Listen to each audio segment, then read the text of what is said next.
connected to iPhone.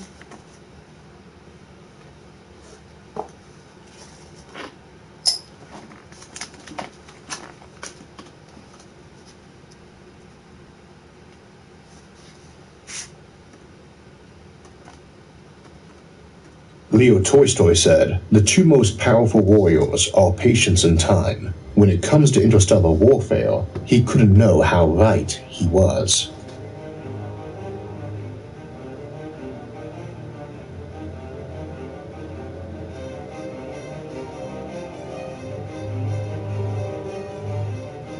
So today, we will be looking at interstellar warfare and the dynamics involved between how two ships would fight while traveling in interstellar space, how you'd move fleets around, and the sorts of weapons people might shoot from their home system to an enemy star system, the interstellar equivalent of intercontinental ballistic missiles, ISBMs rather than ICBMs. This won't be one of our longer episodes, but you might still want to grab a drink and snack, because there's also a companion episode talking more about the science fiction and world-building aspects of interstellar warfare, which I'll mention again near the end. This episode itself is focused more on the known science angles and how it affects the concept of interstellar conflicts. Now, that's a tricky concept too.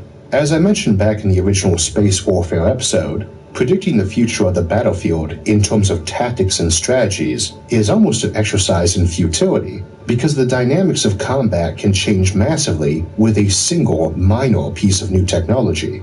I've seen that firsthand too. My own unit got in a ton of new gear prior to our deployment to Iraq, a lot of lasers and optics. So unsurprisingly, my unit's leadership decided the guy who had been working on a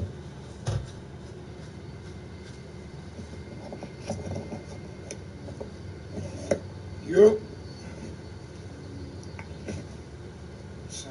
Beam. Yo. Salute to the God. Salute to the God. Peace reflection. What's going on, myself? Myself, how you feeling? Good. Good. KB, what up? Janae, I love myself. What's going on, Lucci? Woof. Come on in here. I want to break this down, y'all. I ain't know so many people didn't know this. I ain't know so many people didn't know that the body. Before I start this download, let me say something to you, reflection. You gotta do things with authority. It's gonna bother weak ass people. It's gonna bother power.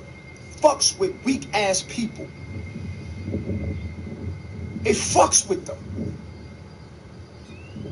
It does something to them, intimidates them, because what you're doing is you're reflecting all of their weaknesses to them, and it exposes themselves, and the way they react to it is in a defensive way, because you spoke to something in them, and they don't know how to respond to it, so they respond to you by attacking you, or trying to stop your energy, or put your power out.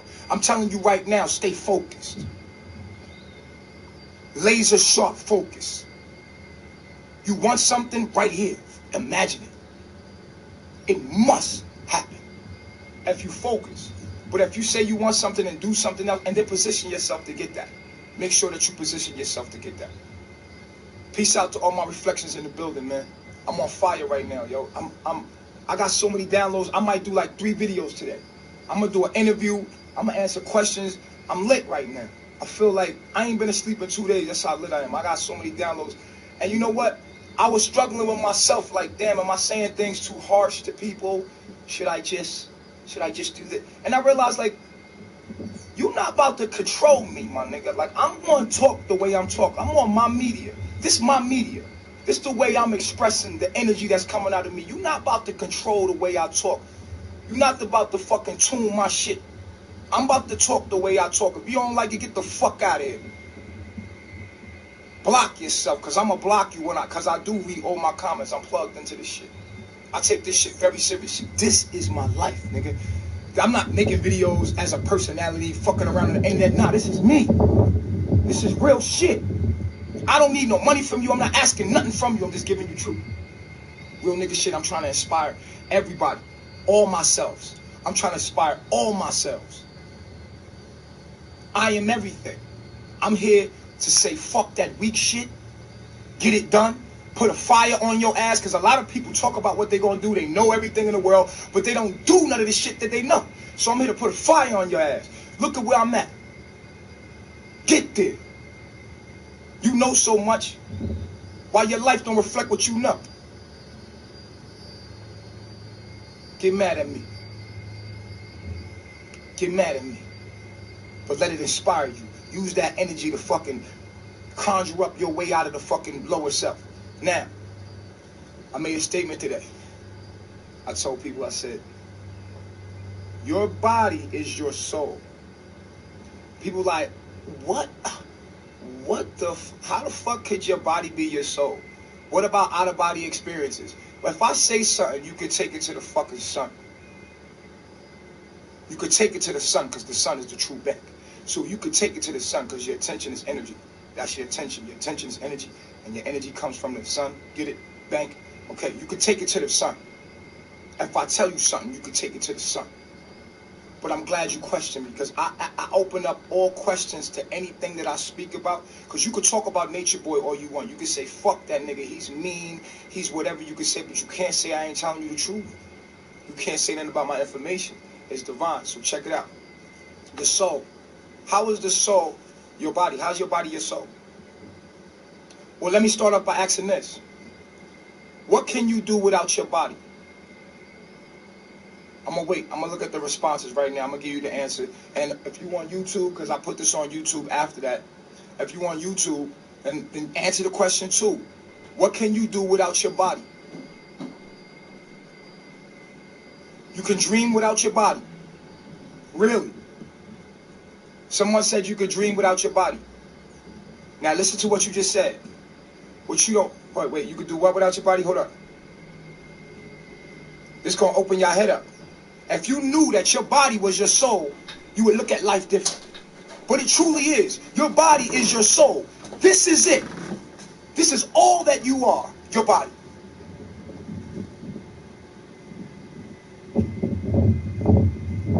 Someone said you could dream without your body. How the fuck do you dream without your body when you have a body in your dream? When you're in your dream, you got a body, dude. Right now, everybody, right now. Look straight forward, right now. How do you look? If you never moved your hands and if you walk forward, try this out. Here's an exercise that'll open up your mind. If you don't move your hands and you look straight forward and you walk, can you see yourself? No, you can't, because you're pure consciousness. It's not until you see your hand and your hand's been conditioned to tell you that this is a body. No, you're pure consciousness. Your body is your soul.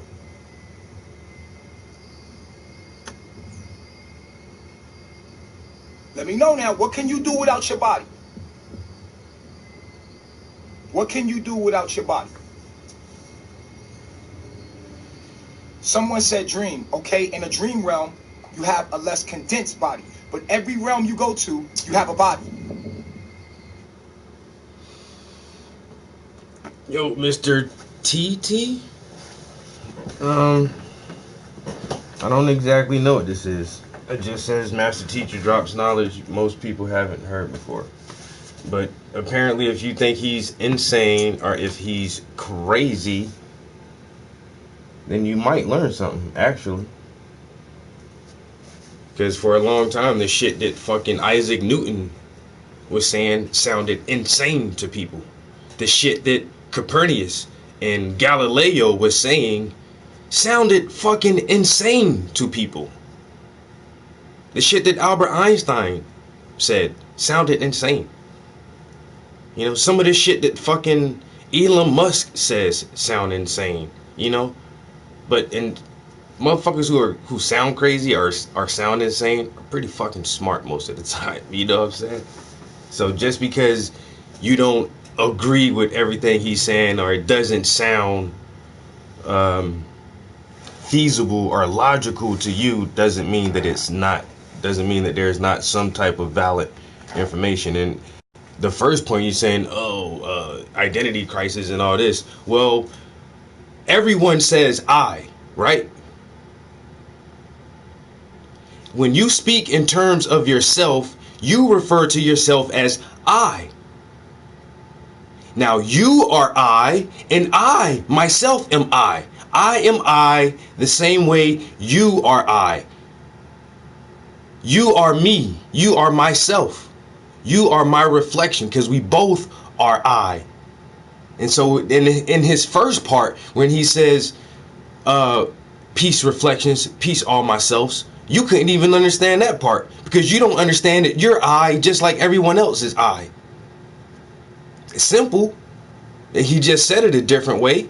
And then you're saying, oh, identity crisis and all this shit. No, you're not fucking, you're just not paying attention to what the fuck he's saying. Okay, he's saying it weird. It sounds different from the way you've heard things explained before. But I don't give a fuck. You can learn a lot from a dummy. You know, so you remember the crash test dummies? A dumbass sack of motherfucking material. You slam it into a wall. You can learn shit from that. But you can't, you think that a conscious human being who just is saying something different has no relevance at all. That's where all these borders and boundaries begin, when people don't want to fucking listen to somebody because they sound different.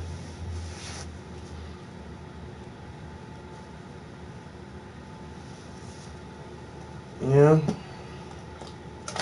And that's the thing too though, Mr. T. Nobody's forcing you to listen to this.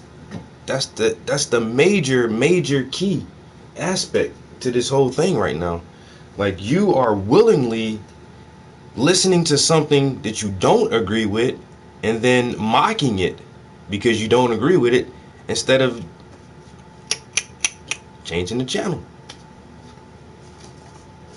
That would be easier than you or I debating something that you don't agree with. And see, that's the easiest thing, is to agree to disagree. Oh, well, Trap is in here listening to some shit. I don't really agree with that shit. Let me just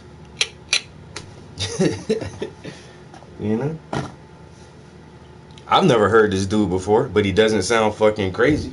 Yeah, he sounds different, but it's not, he hasn't said anything crazy yet. What can you do without your body? That's a good question. You know what I'm saying? Is your body your actual soul?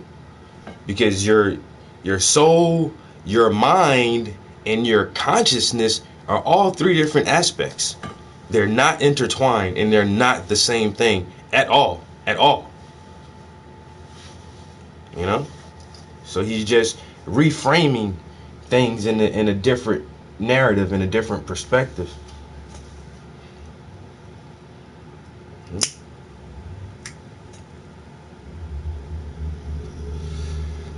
You said, what is this insane crap we're listening to? And then you said, sounds like he has identity crisis. That's not questioning shit. That's making a mockery.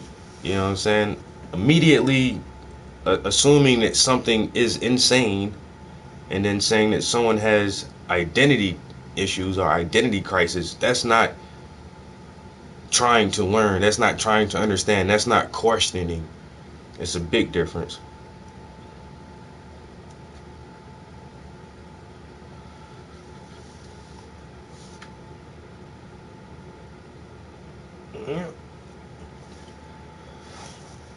Okay, but what is physical? What is matter? What does matter consist of? Atoms? What does atoms consist of? Electrons, protons, what does that consist of? Neutrinos? What does that consist of? Dense packets of vibrational sound waves? So, oh, because the body is physical. Well, when you break everything down, no, nothing is really physical. We don't really understand what the fuck matter is and how matter is held together. Science. So, no, yeah. Is this TV physical? Is this canvas physical? It's all made of atoms, right? And they're held together by some kind of dynamic force that we don't even know what the fuck that shit is. You know what I'm saying? Science tries to explain things away. It's all lightning. You know what I'm saying? But what is light? What is these packets of photons? What the fuck is that made of? You know what I'm saying? Is that matter? Is that physical? Is it really solid? at the base core of every underlying element, is it really a solid state? Is there such thing as physical, as real solid, or is everything condensed vibration, condensed energy, condensed light, power? Don't be so superficial with shit, man. Don't be so quick to disregard or condescending to some shit that you just a person you've never heard before, you know? Don't judge a book by its cover. And that's the whole problem with motherfuckers nowadays. Motherfuckers listen to make a response. Oh, he said that, well, I can say this. Oh, he said, well, I can say this. Don't listen to try to gauge your responses. Listen to understand. Not an attempt to, well, as soon as he's finished saying that, I can make a rebuttal and I can refute this part. And you don't know what he's going to say after that. You know what I'm saying? He might say something in a whole nother paragraph that ties in and correlates to the first instant that you really didn't understand. You know what I'm saying? And he clarifies it and makes a point. You never know. Or it could be just some dude ranting some random ass shit that really doesn't make any sense. Because I've never heard it. Obviously, you've never heard it. But I'm not going to fucking dismiss it. Because this motherfucker looks just like me. You know what I'm saying? And I like to hear people look just like me. And that's the same body that you got now, just a less condensed version of it. It's a figment of your imagination, but you have a body there too. I don't give a fuck if you're a light bulb or you're a light, what they call them, orb. I don't care if you're a light orb. That's still a body that you're in. I don't care what form you're in. You still got a body. You got to have a body. What can you do without your body? There goes the question. What can you do without your body? I want to see somebody tell me something. Can anybody tell me what you could do without your body? Transfer what? Transfer what, Erica? Transfer. Okay, what can you do in this realm or any other realm without a body? Nothing. You are your body. And without your body, you're nothing. Your body is your soul. You want more facts? You want more facts? Your body is, well, if we zoom into the quantum world, we zoom into the atom, we zoom into what everything is made of, the primary particle that everything is made of, the atom. Then we zoom into what gives everything energy, the electron. We zoom into the electron. What do you find when you look inside the electron? Energy. The body, let's not even go that deep. What are your bones made from? Don't worry, I'll wait. I'm just going to hit you on the head real quick with facts. What is your bones made from? What makes your, matter of fact, before you answer that, what makes your blood? What makes your blood? Exactly, good answer. What makes your blood?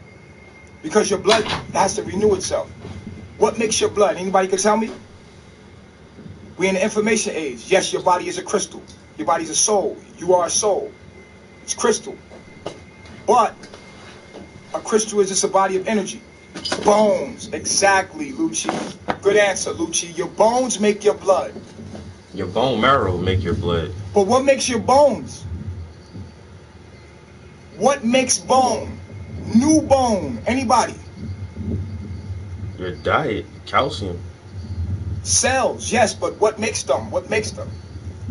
Of course, your whole blood is cell. I mean, but I'm saying, what makes your bones?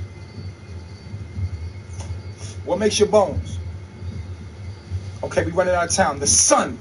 The astral plane. I've heard people. If you watch that movie Doctor Strange or whatever, it talks about the astral plane, and I've listened to documentaries on that before. Of, you know, actually meditating and putting yourself into a trance where you can actually have an out-of-body experience. I've never been there before. I haven't taken that journey yet. Some people use peyote or ayahuasca or DMT or other organic substances like that to help induce this other self-like state. And no, I just haven't had the opportunity to experience actually being in the able to travel through the astral plane. DMT. Oh shit.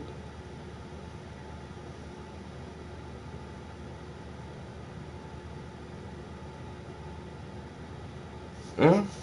Once again, yo, this is the thing that I'm trying to say, yo. I say this all the time, yo. No matter who I listen to, I don't care if it's Tim Wise, Alex Jones, Dr. Phil Valentine, or Dr. Umar Johnson, or this cat right here. I don't care who I listen to. I listen to people. But that doesn't mean I agree with anybody 100%. This whole thing about your body is a soul. Now, like I said, I've never ever listened to this, but he made the exact same comment right after I made I paused the video and said, well, what is matter? When you break it down to the most basic levels, what is it? You know what I'm saying? So how do you know that that energy structure that forms your body isn't the soul? I don't know. I don't know what he's saying about your body is your soul. I may not completely agree with that, but that's not gonna make me dismiss his whole argument and not listen to what else he has to say.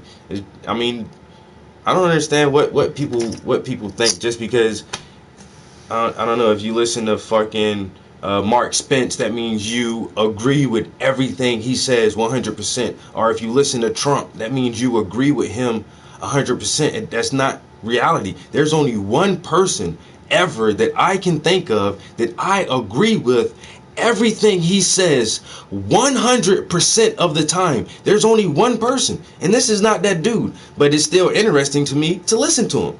Am I going to agree with everything he says? Man, probably not, but it's still cool to listen to. I don't understand why people think like, oh, just because you're listening to something and he's saying something that you're not agreeing with, that you shouldn't fucking listen to it. You know what I'm saying? I really don't understand that shit.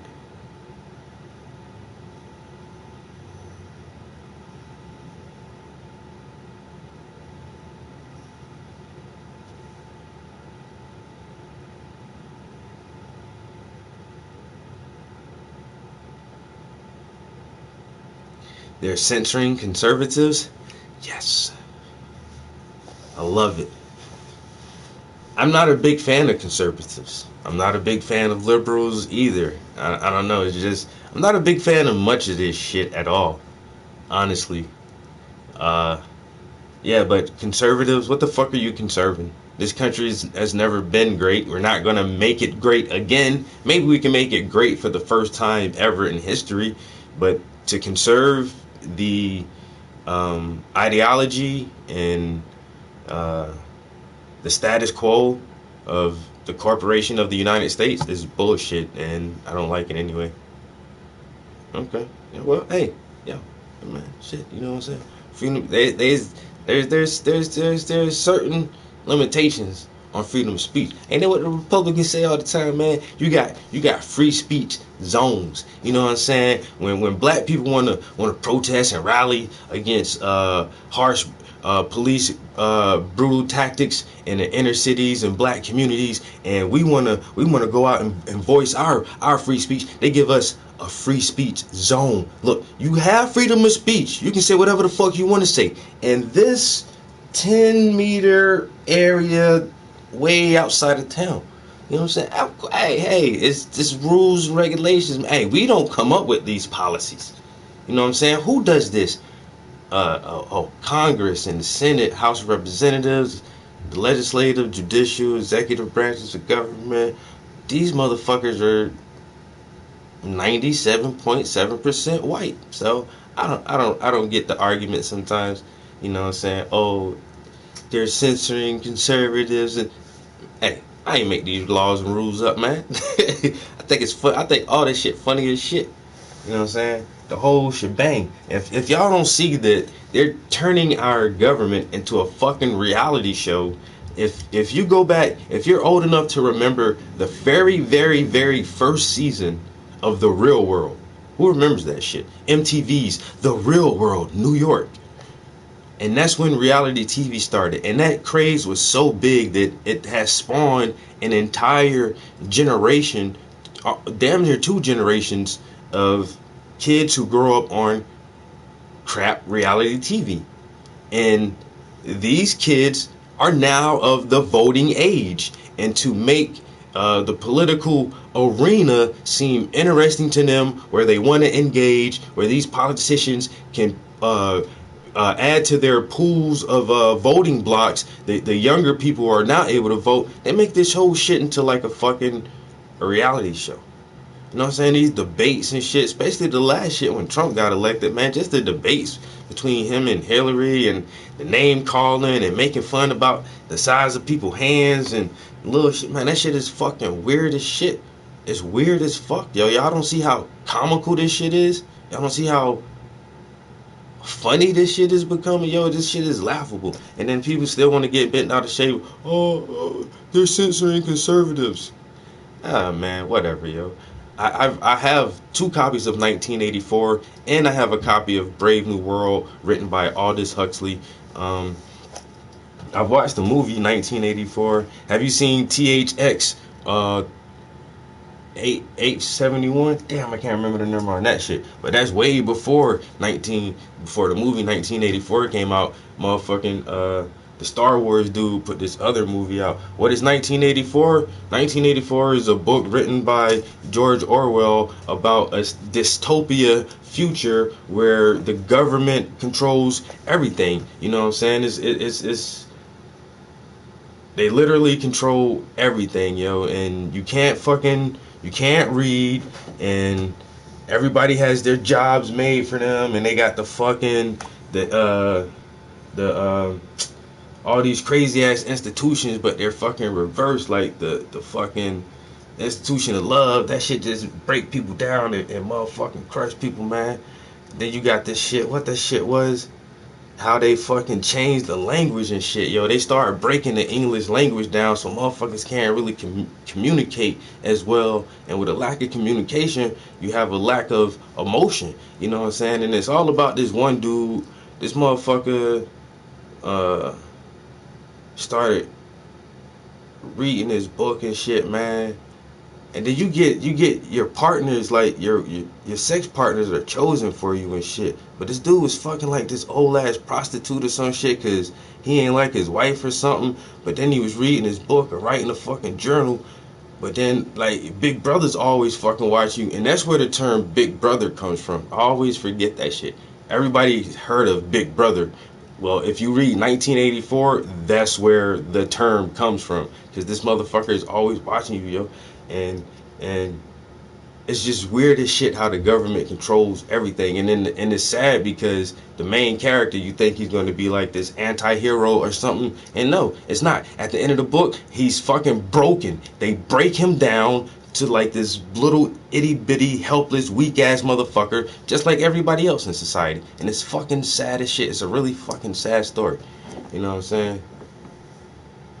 I protested the Bilderberg Group in 2012. They held their meeting at a hotel in Chantilly, Virginia, and I went out there physically and stood in a line and protest and had a bullhorn and said, "Fuck you, you globalist bankers! We're not gonna succumb to your evil agenda!" And I met Alex Jones, and I met Mark Dice, and I met Webster Tarpley, and I met a bunch of guys who founded the organization Oath Keepers, and that shit was cool as shit. Yeah, but the Bilderberg is a real group. You know what I'm saying? The Trilateral Commission is a real group. The Council on Foreign Relations is a real group. You know, the Bohemian Grove is real. Fucking Priory of Sion, the Masons, the fucking Order of the Rose, the Rosicrucians, all that shit is fucking real, man. And they all link back to the whole fucking global agenda of you know, the European dominating everything economically and all the resources and population reduction. It's crazy.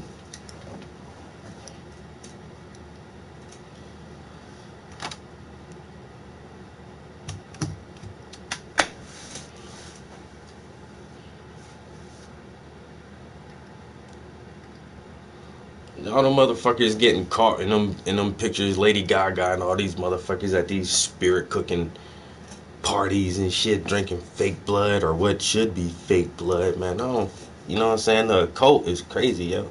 The motherfuckers is crazy, yo. Yeah, man. You know what I'm saying? But this the whole thing. This all ties back into the structure of white supremacy. And when white supremacy in America always try to demonize and motherfucking criminalize the black community, but then you look at the shit they be doing, like everything in government, fucking with the money, the church, spirit cooking, human trafficking, man, niggas in the hood don't be doing this shit, man. You know what I'm saying? We sell a little bit of weed, a little bit of crack. You know what I'm saying? We can't even be pimps no more like back in the day. Motherfuckers ain't pimping or doing nothing real like that no more. But all this crazy ass shit be going on, and somehow black people are still seen as the most dangerous people. Oh, they're real bad, those black guys. You don't see no black people at no fucking spirit cooking parties and shit like that, doing all this satanic, demonic, vampires, rituals and shit like that, man. That shit fucking kills me, yo. I swear to God, that shit be killing me sometimes. Oh no, they don't really care about race when you get to the very top, the 1%. Because if you're not a part of the bloodline, or you know, worked your way all the way up to some shit like the Bilderbergs or the fucking or the Trilateral Commission, then you're just like everybody else. And that's the thing that I try to really teach to white people is white supremacy is bad even for white people. But yeah, when you look at the top, it's mostly Europeans and Jews that's fucking controlling this whole fucking scheme. But that don't mean everybody of the same skin color is benefiting from this shit. It's the only thing that the average white man really gets is a psychological plus that, oh, we're the dominant group. You know what I'm saying? And that psychological plus is a major benefit. It is a major benefit for one, and it does have like real life implications.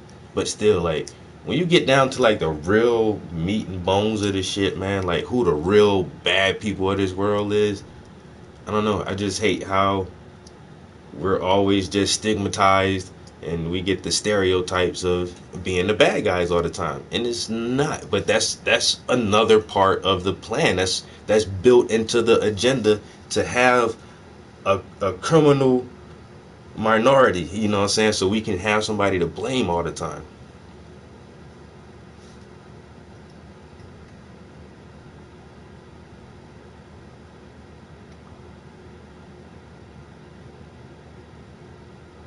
So you chopped your tail off at birth and then you grew it back? That's amazing.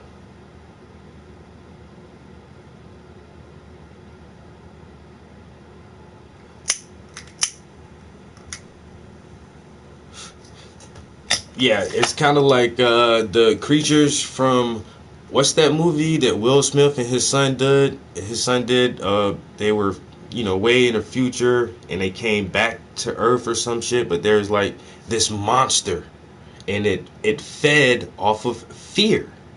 You know what I'm saying? And Will Smith was able to defeat these monsters by not fearing them at all. But you have to suppress your adrenaline and a lot of endorphins, and if you can suppress those and not admit that fear, then this enemy, this monster could not detect you. You become blind to them. So yeah, that's all it is.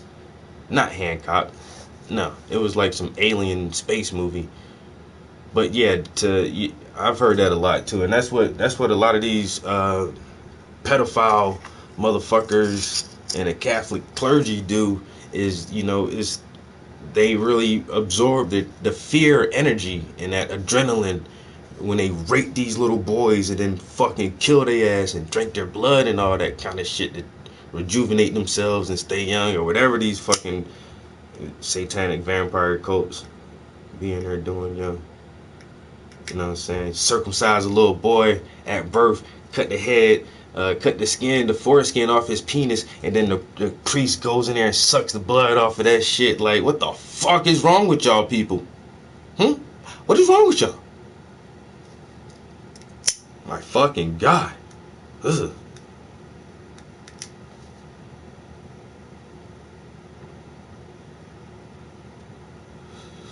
Hawkman. I don't know Hawkman.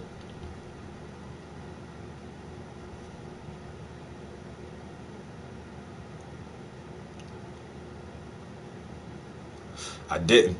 Coons. I didn't see that shit. Rabbis or whoever the fuck do it. I know niggas don't do that shit. You don't see no niggas in some Baptist church circumcising little black babies and sucking their dick.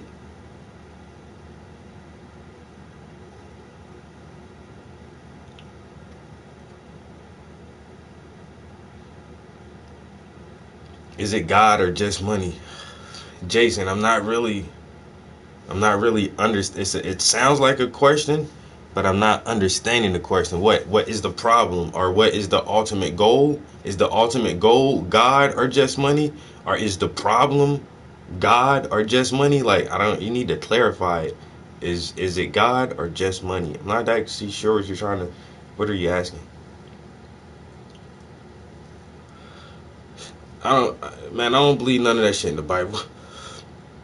Who knows who the fuck was a Jew, a Gentile, and or the real pharaohs of Egypt at the telling of the biblical stories? How the fuck Moses died and then still keep writing the fucking stories?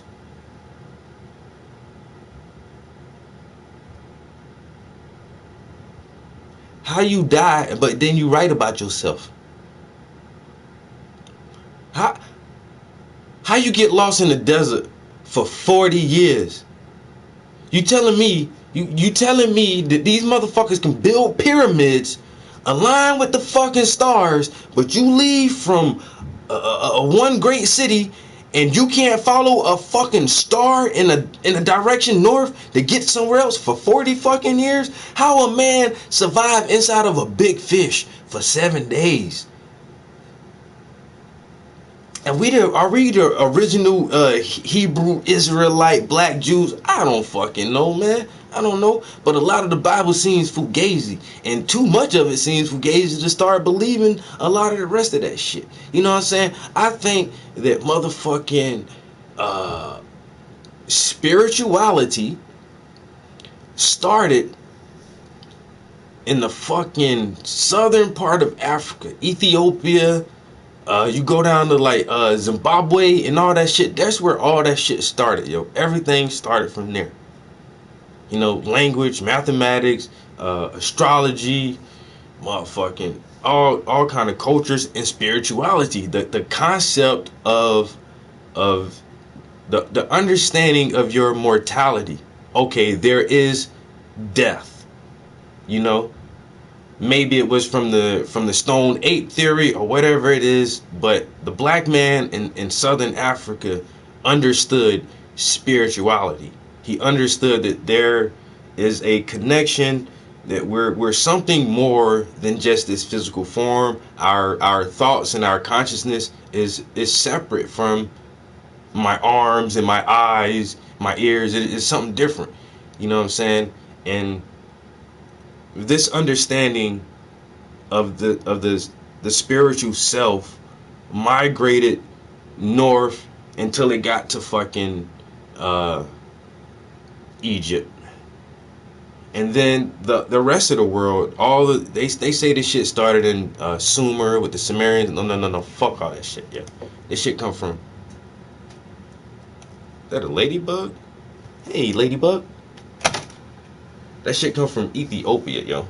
You know what I'm saying? So when you start talking about everything you're talking about is fucking Greek, Roman, European type shit. Cause now you want to say, you know, Jews is what with Jews. What you know? What kind of word is that? That ain't no fucking no African word. Even in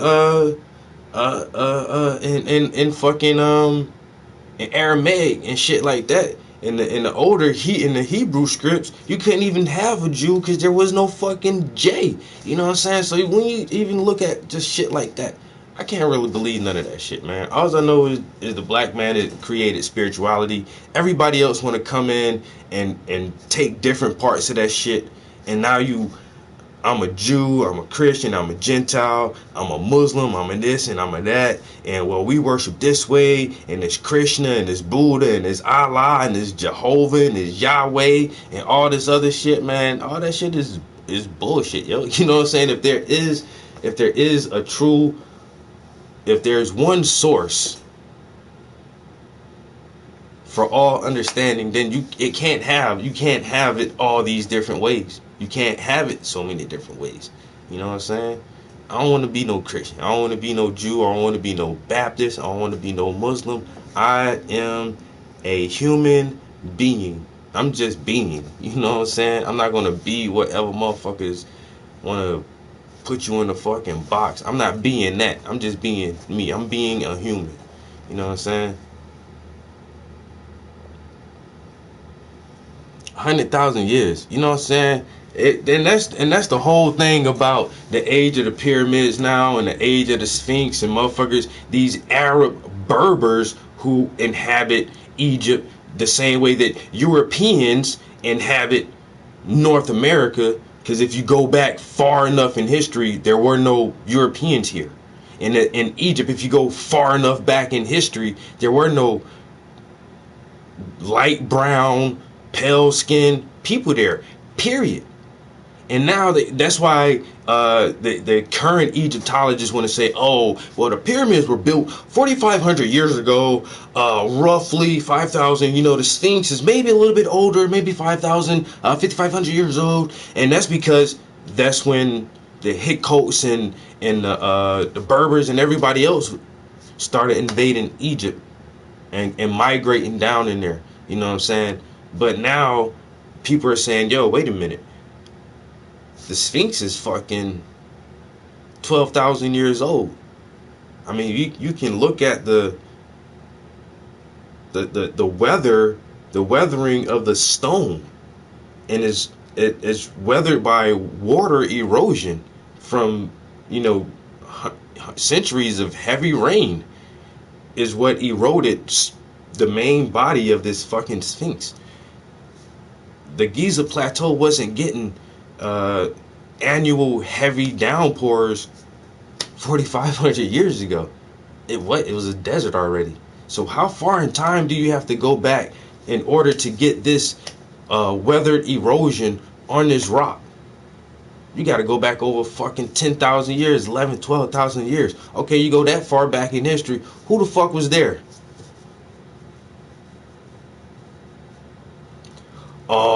Oh, well, it couldn't have been the Negroes who did that.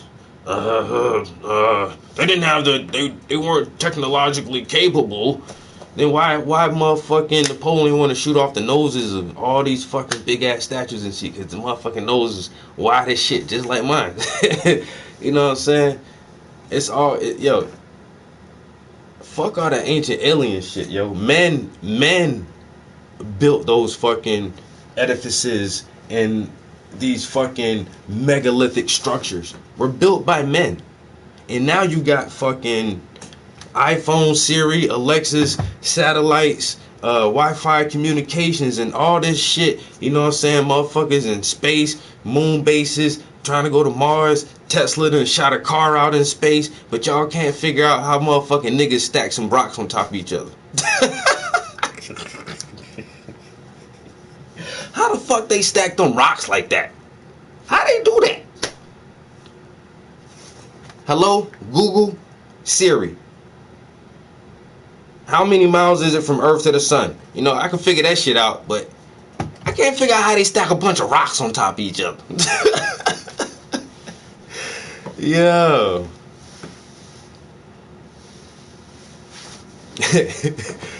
Yo, that shit is crazy. Ancient aliens. I used to be all into that fucking Anunnaki motherfucking shit. Cause that's basically the only ancient alien that you know all these theorists go to. It was the Anunnaki. Anunnaki. You read the Sumerian text, the Cuneiform, it says here, those from heaven to earth came, and they had Enki and Enlil, and they took the virgin birth mothers, and they made man, and it wouldn't work for a while, but then they finally perfected the process and shit, and they needed a worker so they can mine for gold, so they can take the gold back to Nibiru, because Nibiru's atmosphere was depleting, but they came up with a way to repair it, and they were gonna take gold and break it down into like small particles and suspend the gold particles in their atmosphere and essentially make like a golden atmosphere. But they didn't have the resources on their planet, so they had to come where they went to Mars, and they mined Mars and they fucked that shit up. Then they came to Earth. By then they was tired of working and shit, so they made man. And you go to the Bible, and the Bible said that God placed man in the garden to tend to it and take care of it. God put man in the garden to tend to it and take. Nigga, that sound like work. I got you. I'm doing what in the garden?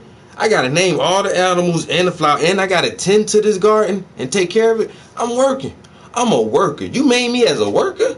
It sounds a lot like the Sumerian text. And then how come in Genesis, like the second page in Genesis, it says, and there was gold.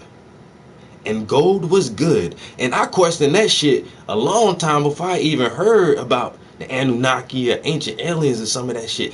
Cause that's my first shit I questioned with the Bible. At 13, I was questioning that shit. All that shit seemed hokey pokey to me.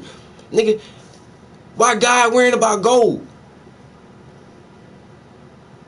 And all these other minerals. Why is he worrying about gold in the making of, this is just the first days of creation. Why the fuck you worrying about gold? And not even just gold, the quality of it was good, and there was good gold. How you know the gold good already? If you God, you could have made the whole earth out of gold. So why you gotta put your garden in a certain location next to these two rivers where you got gold, beryllium, and the onyx stone? You could have put your garden anyway and just put good gold in the garden to start with. That shit right there, that just in the first couple pages of the Bible. I was like, wait. So how long have we been mining gold? Why is gold so important? What is this whole connection with gold? And this whole, then I started reading the Anunnaki because Zechariah Extension told me there was a 12th planet. And I'm like, okay, I gotta read about this shit. And so he said Planet X come around every 36,000 years. And I was like, man, really? But then I started listening to real black African historians who actually been to the sites in ancient Ethiopia and ancient Zimbabwe. You know, mining sites that are 200,000 years old, and say they listen to the local stories. And there's been niggas been doing this shit for years, man. Ain't no aliens come down. Black people just was ingenious back in the day. You know what I'm saying? We just doing stuff, you know what I'm saying? Mining, smelting, you know what I'm saying? Making megalithic structures, you know, circumnavigating the planet. You got Egyptian mummies with cocaine in their system. Man, cocaine wasn't in Egypt back then. Cocaine was in South America. How the fucking Egyptians get cocaine from South America? Somebody had to be trading some shit. Motherfuckers had a trade route. They had bananas. Man, that shit wasn't in no Egypt. You ain't get no cocaine, no tobacco, and bananas. That shit, all that shit was coming from South America and Central America some way. You know what I'm saying? But that was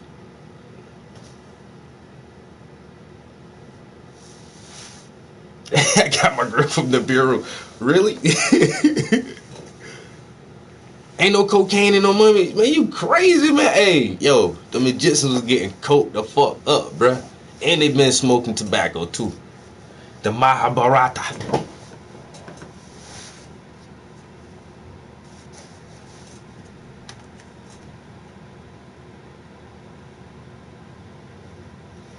Yo.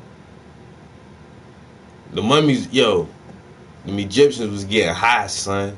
Straight up cocaine, yo, straight coke head, son. You know what I'm saying? You think I'm lying? Yo, look that shit up. The cocaine mummies. That's all it is. The cocaine mummies. And everybody, man, they kept doing samples over and over. Cause the one lady, the first lady, took some samples, and that shit shocked the hell out of her. She was just like, "Is that cocaine? Now that can't be right."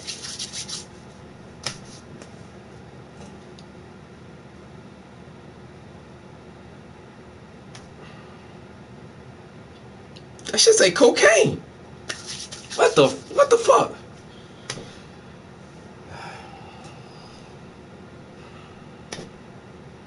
Hello?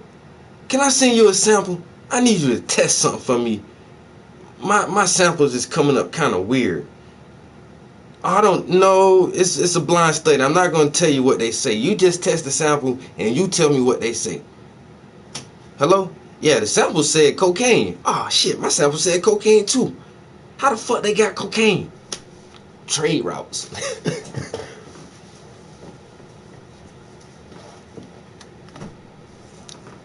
Army. That cocaine, yo. Cocaine mummies.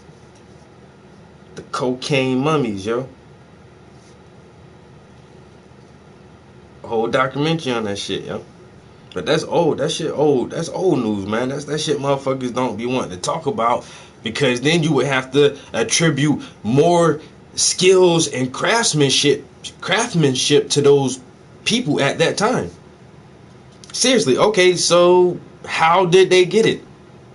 They had to have a boat to go to South America. But okay, now building a boat that would be suitable for open water travel, you just don't do that shit overnight. So how many centuries did it take them to develop the understanding and knowledge and craftsmanship to build a boat that was seaworthy? You know what I'm saying? Now you gotta start contemplating all shit like that. You know what I'm saying? Okay, and so you just ain't gonna, that shit, you just can't call South America like, yo, we on our way. Y'all look out for us. You know what I'm saying? So motherfuckers had to figure out these trade routes and shit over hundreds of years, thousands of years. You know what I'm saying? Before the European ever came out the cave from the first time. These motherfuckers already trading cocaine and shit.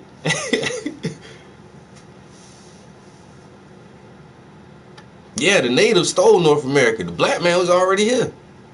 Word up, yo. Word up. The black man. Yo, you read Horace Butler. I done painted this shit a couple times too, yo. Yo, read this shit right here. Horace Butler. When rocks cry out. Cause motherfuckers don't want to talk about the Olmecs, yo.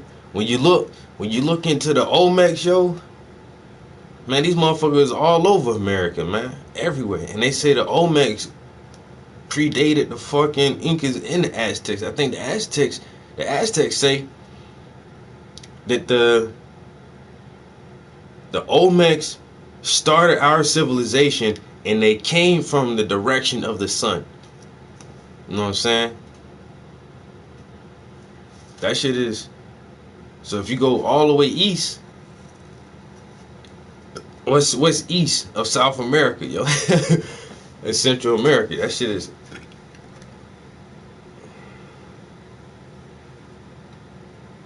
You believe you can fly.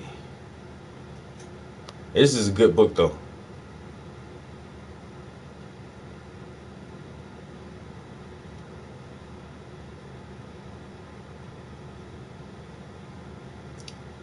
Oh, the big lip statues?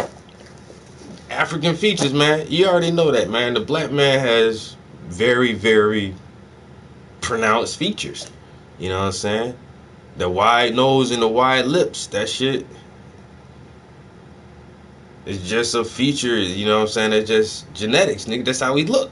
Chinese people and Asians have, because of their eyes really aren't slant at all. It's the fat in the fat tissues around the eye which makes it look like that. And that's just a feature of Asian people. And European people have long, slim, acquiescent noses that come out to a fucking point. And I can understand, classifying some people by physical traits and attributes such as skin color, hair texture, eye color, you know what I'm saying?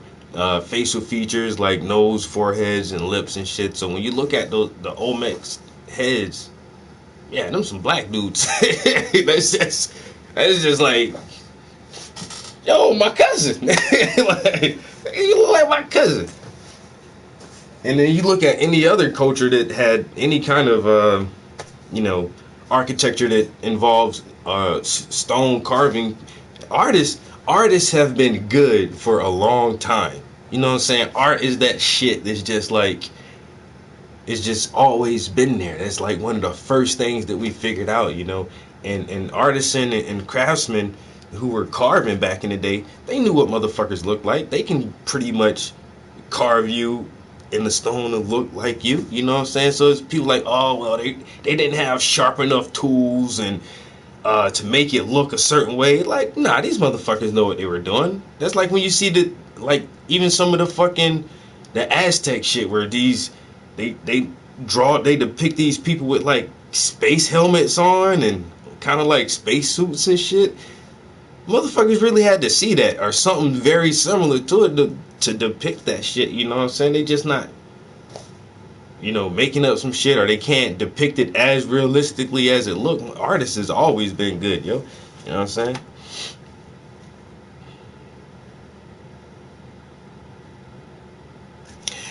"47% illiterate and 82% black." So you don't think that's by design? You don't think that's all constructed that way, where black schools are less funded, teachers are highly underpaid, classrooms are overcrowded, after school programs are no longer existent, art and music has been cut, and the school board doesn't give a fuck.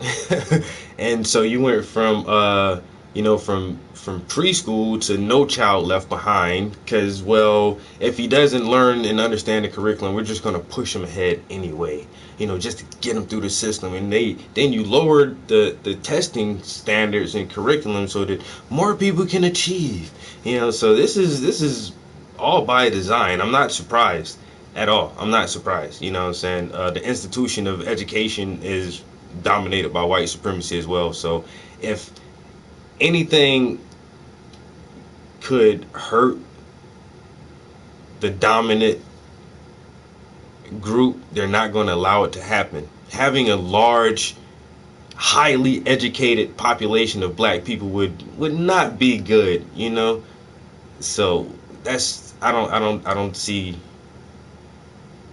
how you don't understand the parallels in that.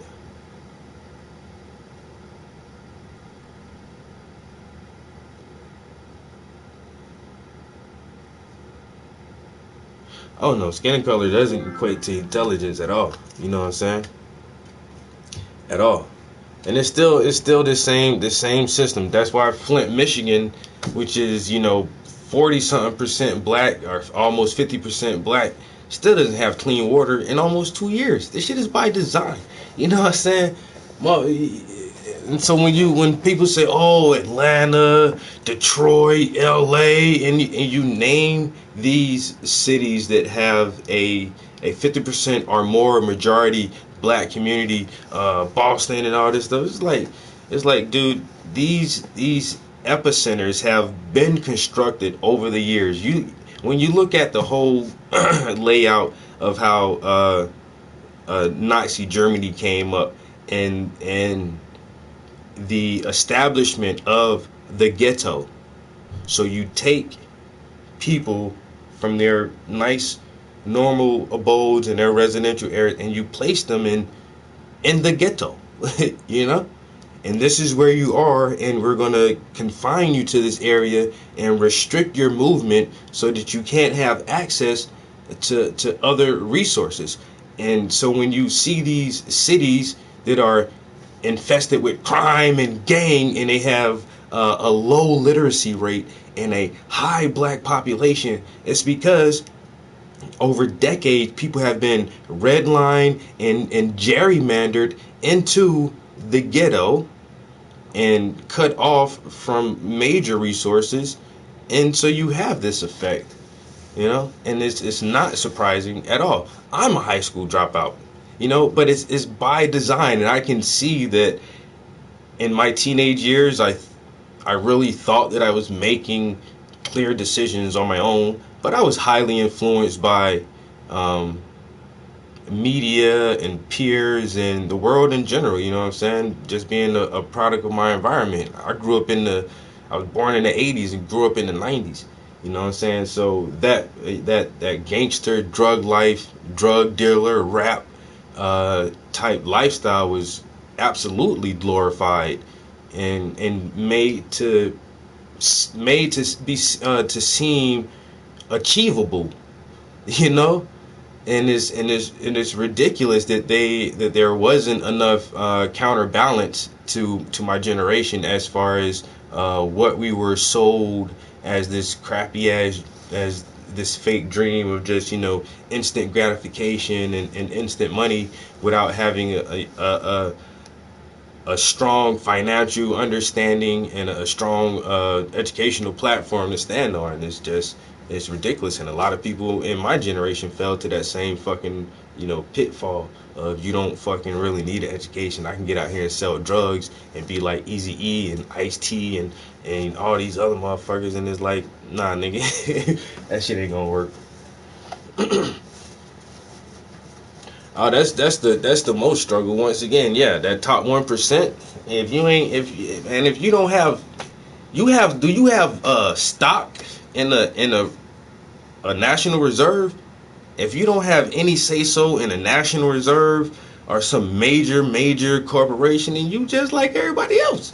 You know what I'm saying? But the idea, the concept of white supremacy is so ingrained in Western countries, in Western culture, that all white people really think they benefit from this, and in certain ways they do, from having slight advantages as far as white privilege and having the psychological complex of understanding that you are physically a part of the dominant group. But when in reality, these top people at the very top, they put GMOs in all the food. They're giving all the growing rights to Monsanto's. They're putting more and more chemicals in everything you eat. They're still putting all these dangerous toxins in your vaccinations. When you look in the sky, they're chemtrailing all of us. All of us. When you get this fucking this new crappy ass state education, they're trying to give it to your kids just like they're giving it to my kids. You know what I'm saying? And they're in the same media and all this shit. To keep everybody fucking confused of what they're doing. And it's a whole bullshit racket. You know what I'm saying? It's a whole bullshit racket, but it's the rich. You know what I'm saying? It's the Rothschilds and the Rockefellers. You know what I'm saying? The motherfucking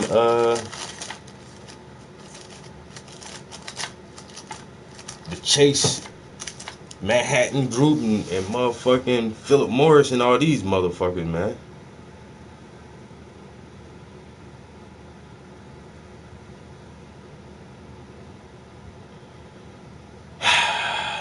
Yeah, slaves started out as hired natives, and for some reason their terms went from a set time of indentured servitude to fucking life. You know what I'm saying? So some natives did think that in the early parts of slavery, like, it wasn't going to be that bad. And then after a generation, they're like, wait, we're still slaves? They're like, whoa. And then shit started changing. And then motherfuckers were slaves for like centuries. Hey, were slaves for centuries, yo.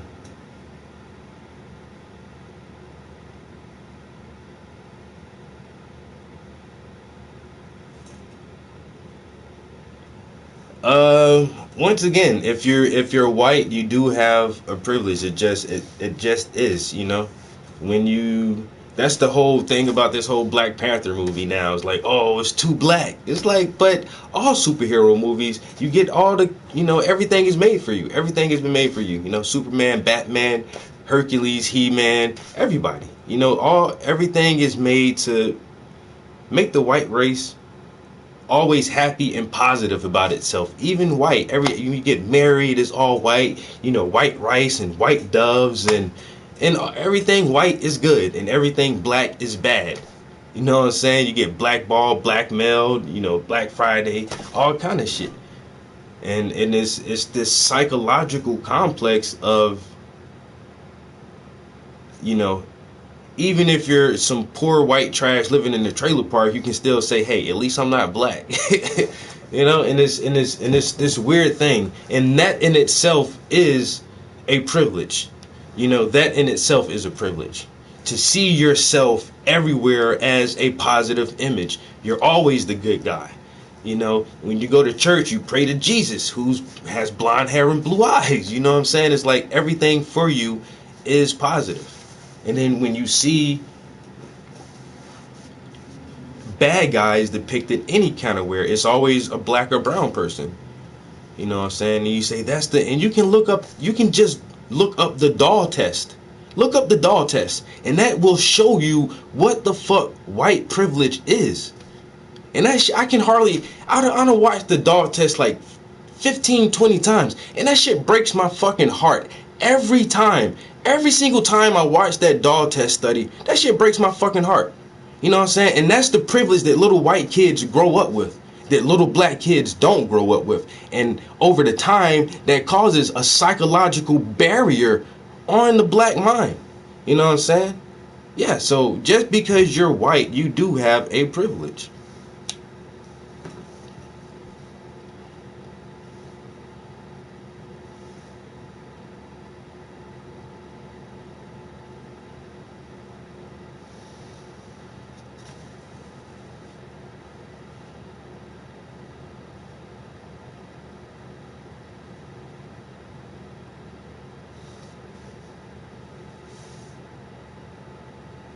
It takes 2 steps. What?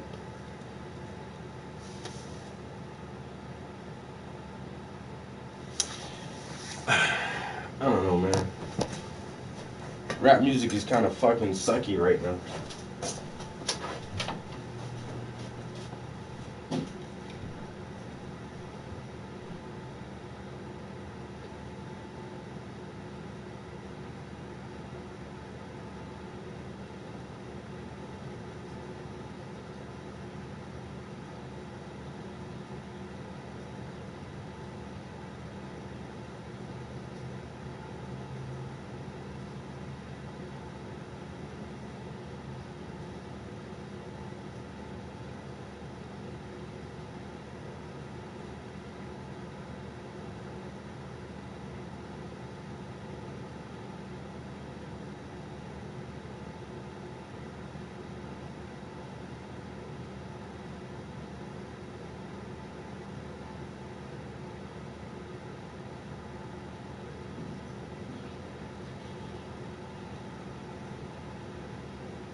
It's all about the dollar.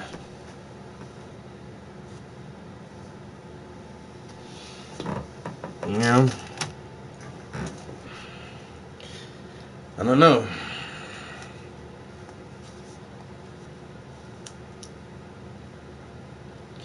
My understanding is people of color care about that shit every way people of color at.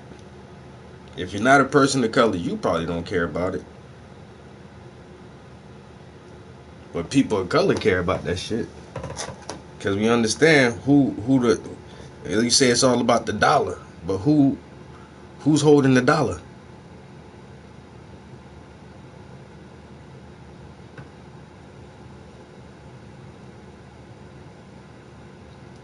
Who holds the dollar? Who holds the control over the resources of every major industrialized country? Who controls the resources?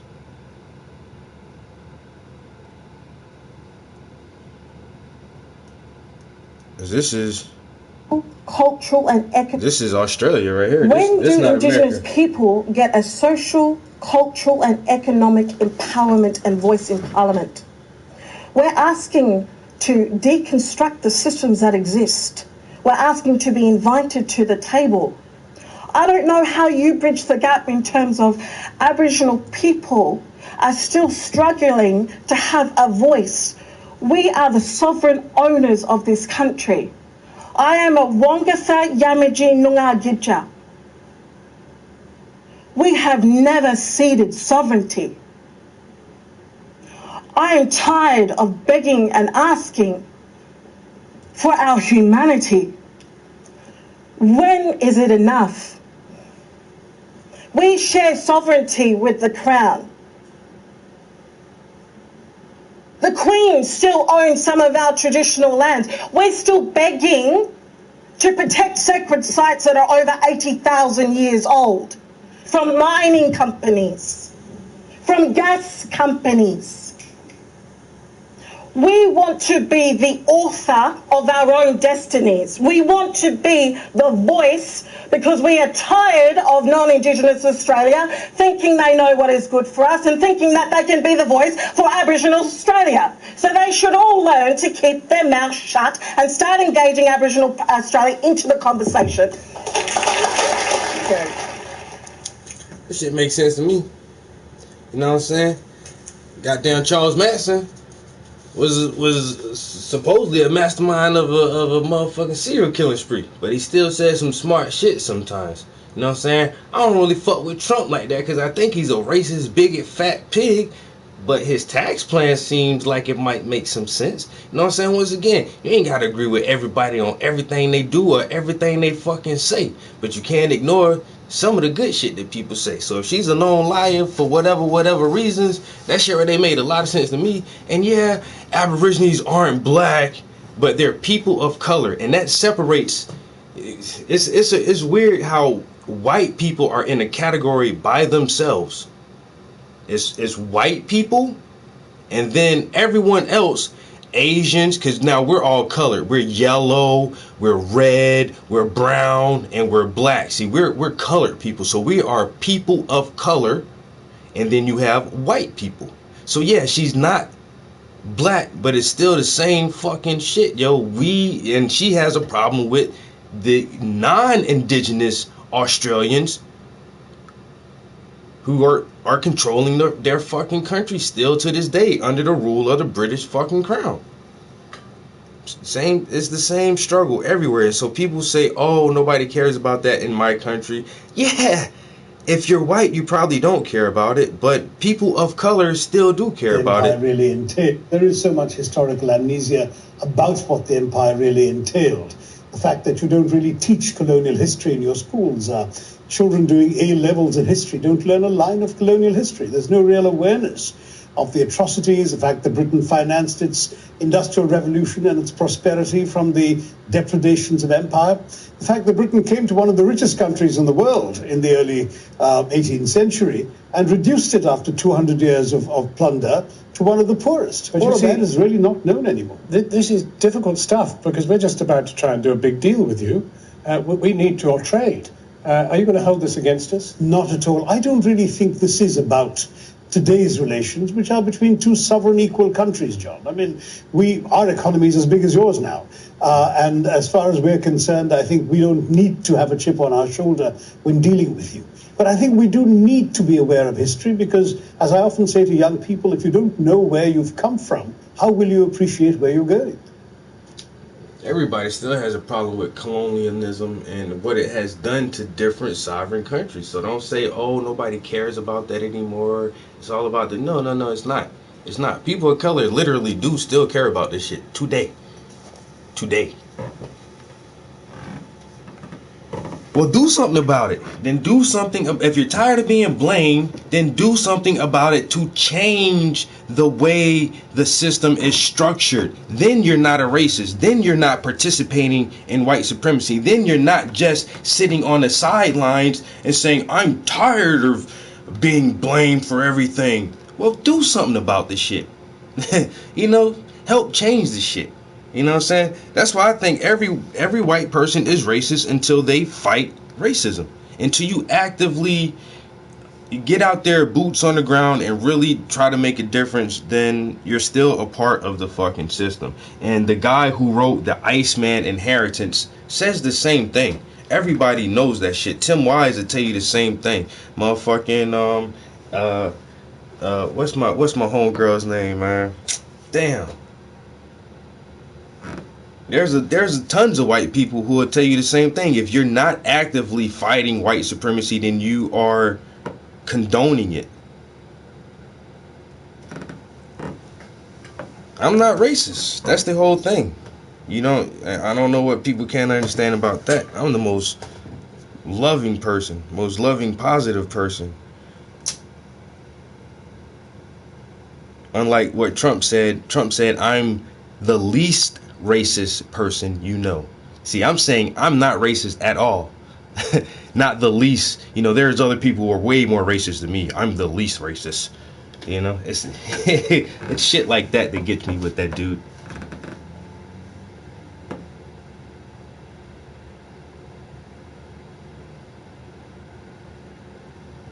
My girlfriend's white.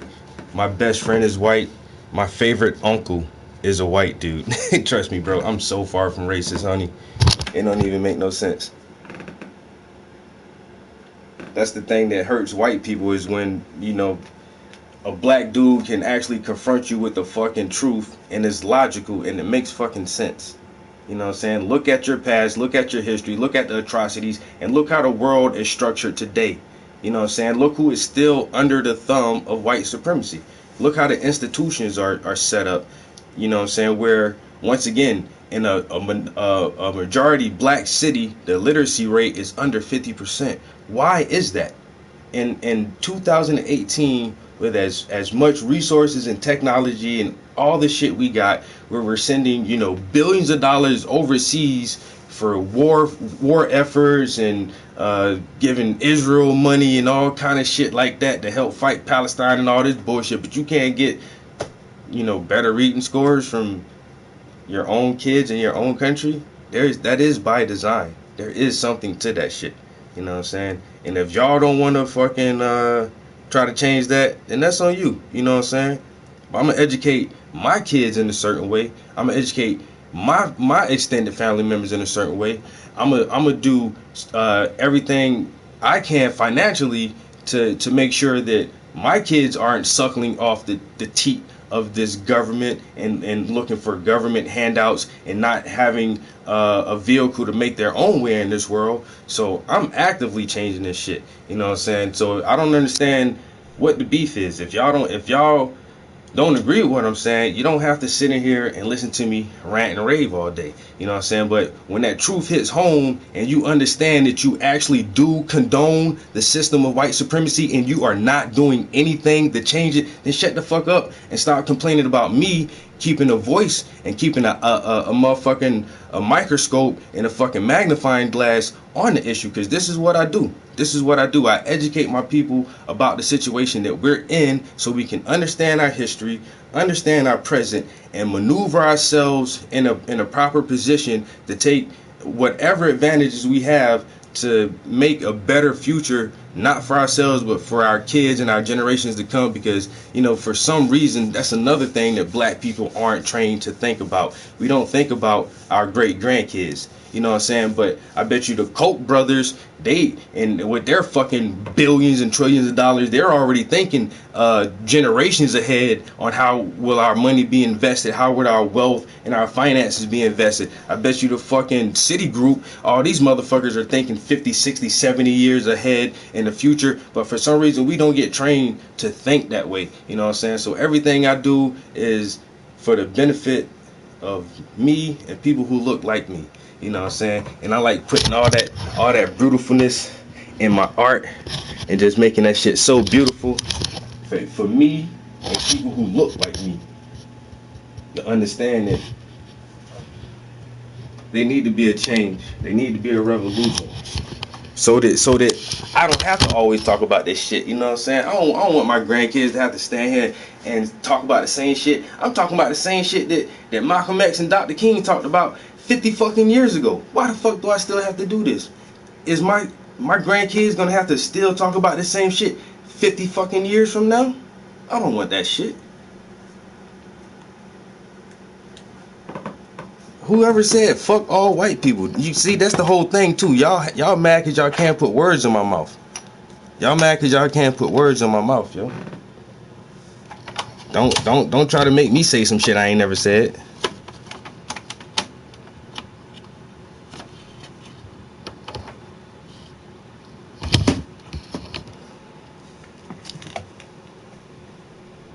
And you know what? Black Lives Matter don't really do shit either, honestly. You know what I'm saying?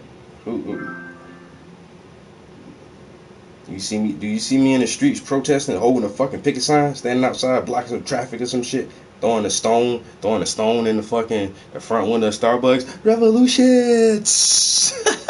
You see me? Do you see me spending hours after hours after hours after hours after hours in the studio producing a beautiful image that 10, 15, 20 years from now is still going to inspire somebody to do something better and be something greater than what they already are? You know what I'm saying? Me throwing a stone through Starbucks, that's some temporary, and I would say gratification, but I wouldn't even get gratification from that shit. That shit seemed corny and boring as fuck to me. Standing outside holding a picket sign, that shit seemed corny and fucking boring to me. Fuck all that shit, yo. You know what I'm saying? Revolution will not be televised, bitch. I keep telling everybody that shit. Revolution, y'all ain't gonna see that shit on TV. All that Black Lives Matter shit, that shit is on TV. That shit is to keep you occupied. You know what I'm saying? To keep your attention focused on that shit. That ain't no real revolution. And you know what? And it even that does have correlations with the struggle with the Aboriginal people of Australia and the struggle with the fucking people of color living in Europe and any other Western dominated country.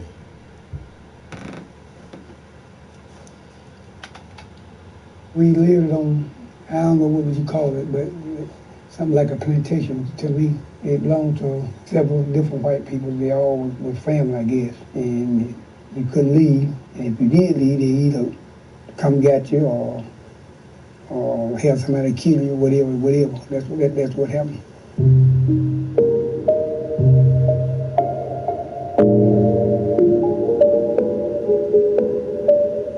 What they do to your mother? They just had my mother, the white men. They just do what they want to do with her. And I just wasn't big enough to do nothing. If I would have been, I don't know, probably would be.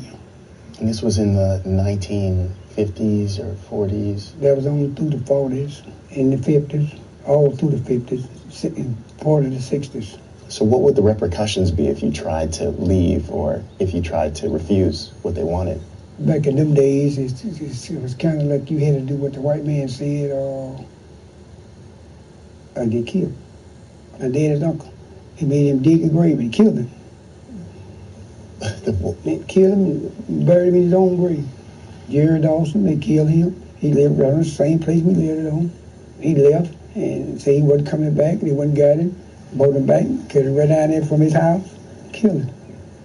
Hung him up in a tree. They hung him? They killed him first, castorized him, and hung him up right from his house where his children, nobody could see him. Were you aware that this is 1940s, 1950s, that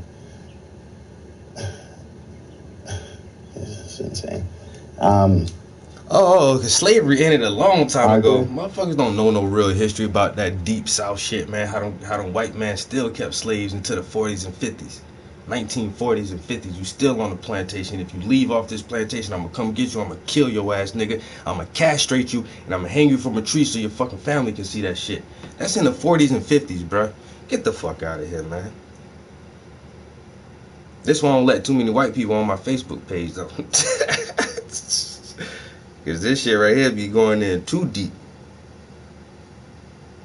My Facebook page be too deep. There's no one way that an English... Skin color is a really bad marker for ethnicity. It just doesn't work.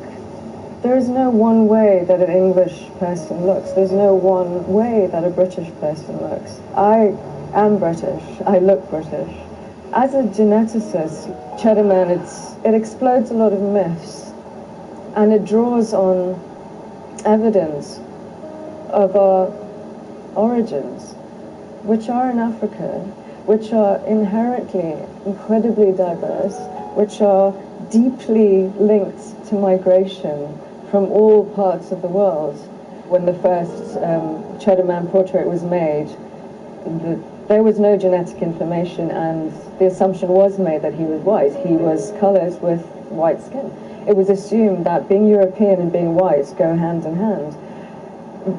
But I think the reason for that was a deficit of information. Assumptions like this are made until evidence shows otherwise. But that's the assumptions that I grew up with. That's the assumptions that people of my generation, and maybe still now, are hearing. In genetic terms, the color of your skin and your hair and your eyes, it has to do with a wide range of genes, so lots of genes that are spread across many chromosomes. You're identified by the color you are. It's an easy marker. So you look at someone and you say, you're dark-skinned, but you're living in Britain, therefore either you or one of your recent ancestors must have come from somewhere where there was dark skin. But when you think about how many genes there are and how widely distributed they are across your genome, and the many ways and variations in which they can come together from your parents and your grandparents, etc., it's actually a very bad proxy. So, you could be looking at a person who looks completely white, but whose ancestry is 90% African. Someone like me who was born here in the UK, whose parents were British citizens, whose grandparents were British subjects, and yet generations and generations later, people will still look at me, and people who look like me, and say, where are you from? Friction happens where you can tell that someone is different. They're not like you culturally, or in the way that they dress, or in the way that they look. And knowing that the genetic analysis has gone into informing what he actually looked like, it does make me feel more comfortable as a brand. Yeah, but once again, people in this country don't worry about that. People in that country, well, people in Australia still worrying about that shit. People in America still worrying about that shit. A fucking geneticist in Britain still worries about that shit, because her grandparents are from Britain, and motherfuckers look at her with dark skin. Oh, where are you from? Bitch, I'm British. Well, you can't be British. You're black. Get the fuck out of here, man. My grandparents been here. You know what I'm saying? So yeah, it's still a fucking issue today, no matter where you go. If you're white, yeah, of course you're not gonna see the problems because you're white. And that's a part of the privilege. But as soon as you get a little bit of color to your skin, it's always little. And just that shit, that little shit alone. Somebody asks you, oh, where are you from? Because I'm not fucking white. I can't be from here. That's fucking stupid. Ouch.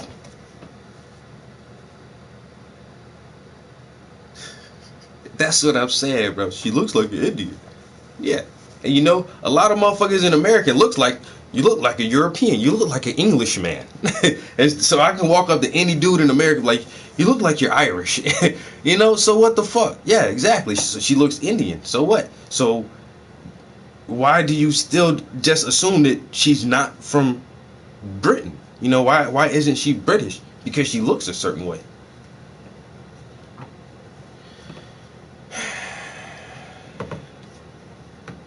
Yeah, but that's her whole point. She's in Britain. She lives and work in this country, and people still say, "Where are you from?"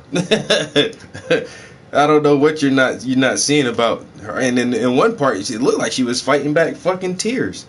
It's like, it's absurd, you know, that my parents were citizens, that my grandparents were subjects of the crown, and generations and generations later, people are like, "Where are you from?" Boozy, what up?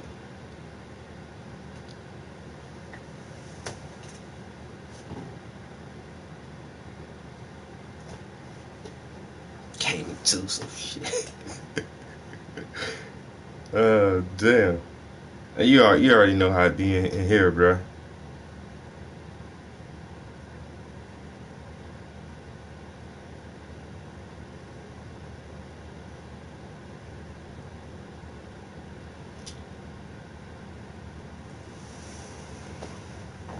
Value system that puts black people, a society that would embody a value system that puts black people first will have to be attained through confrontation, unfortunately, because our people have waited for so long, right? We've waited for so long, like people have been patient enough, and nothing is happening in terms of changing our lived experience. So it's very important to have a movement such as BLF who's going to say, we don't want your handovers. We don't want you to feel pity for us. We are coming for you, and we are going to get everything that you owe. It's ours.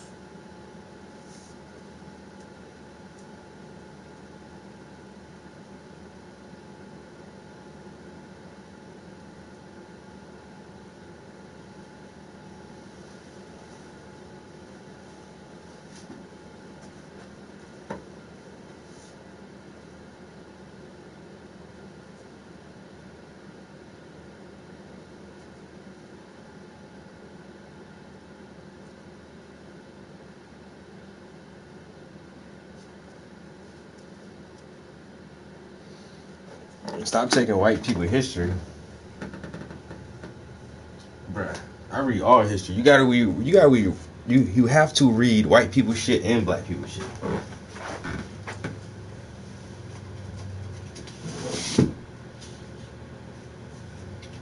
You know what I'm saying? Cause these white people write some shit that you not meant to read.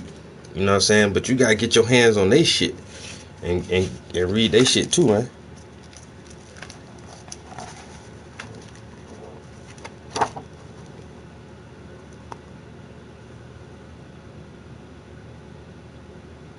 You know what I'm saying? You gotta read they shit, and you gotta read your shit.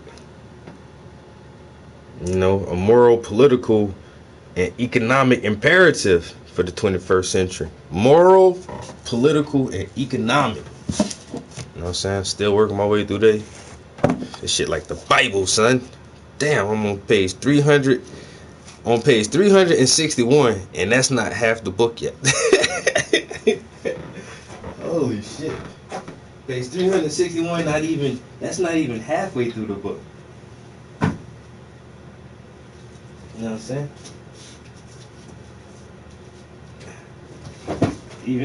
Even when it comes to the art. You know what I'm saying? You gotta study white man shit. And you gotta study the black man shit. You know what I'm saying? You just can't do one, man. That shit'll leave you guessing for answers and shit, you know what I'm saying? You know what I'm saying?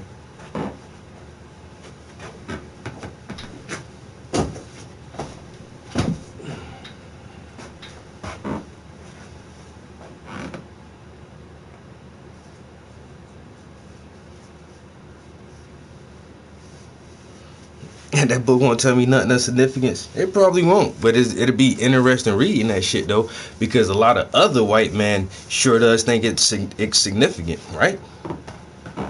Okay.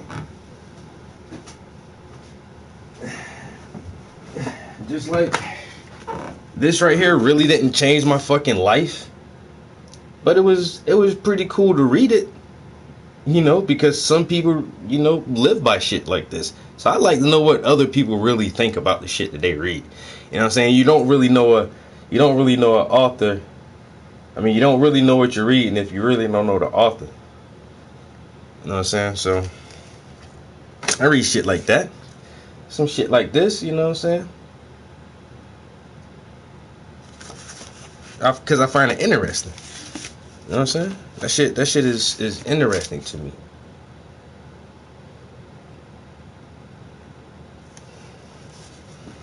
But then I love shit like this too. This is a good history book. Y'all want to read a good history book? Pick up Chancellor Williams, The Destruction of Black Civilization. Great Issues of a Race, from 4500 BC to 2000 AD. This is a really, really, really good read. Now, this changed my life significantly. Yes, it did, actually. It really, really changed my life. You know what I'm saying?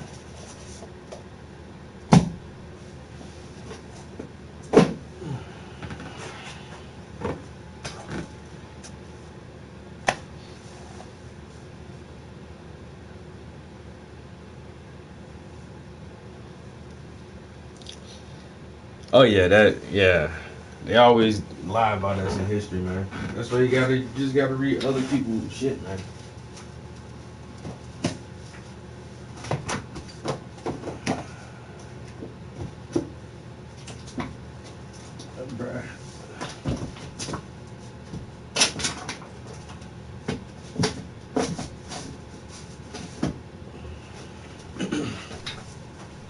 See, I like when you want to talk about history books. I look at this as a history book. You know what I'm saying?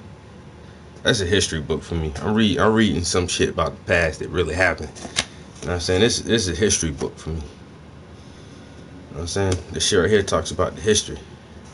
The new Jim Crow. It's good. This is a good read right here too, Michelle Alexander, yeah.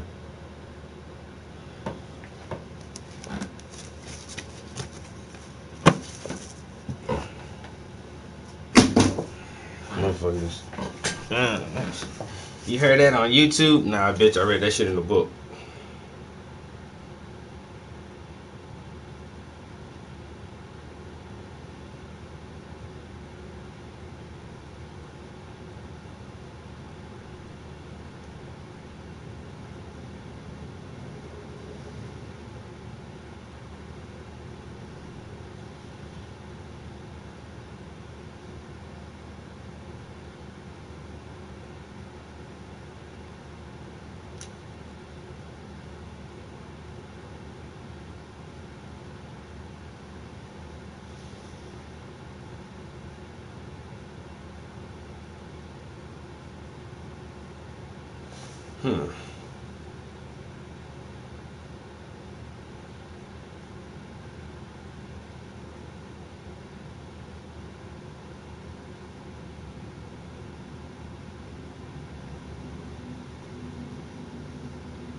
That's the fucking truth. History is a lot of it's his story. It's his story. They always say the victor writes history. Whoever won, I can write what the fuck I want to write because I just killed that dude and he can't tell his side of the story no more. You know what I'm saying? That's all that shit is, yo. You gotta really, really scour and sieve through that shit and piece shit together. But you can't get that shit just from black scholars, and you can't get it just from white scholars. You gotta read everything from everybody. You know what I'm saying? Some motherfuckers, man. I don't know. People limit themselves to what they read. You only like to read and listen to shit that you agree with 100%. That's not the way to go about it. You need to listen to some controversial shit, and you'll realize you can learn more from listening to people you don't agree with sometimes.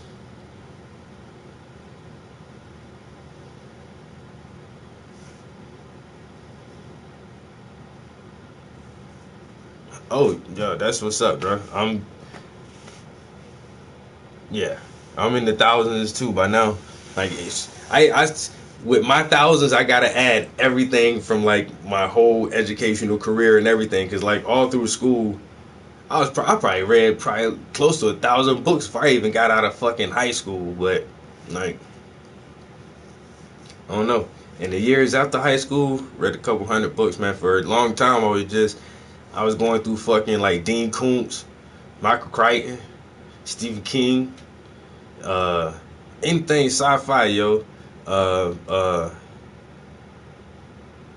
Frank Herbert, my man who wrote the Dune series, all that shit, yo. Motherfucking Orson Scott Card, read all some of his series and shit, man. And goddamn, shit, I got a whole fucking a bookcase full of shit. Then I got like 2 boxes of books in the basement, and that's just the books that I've been able to keep over the years. For a long time, man, I just read an ass of fucking science fiction, like anything from goddamn all Ray Bradbury shit. You know what I'm saying? All that good old classic science fiction shit, man. That was my shit, yo. In the past, I've only started reading this type of shit, honestly, in the past like 5 years, 6 years. With the first time I saw Hidden Colors by Tariq Nasheed.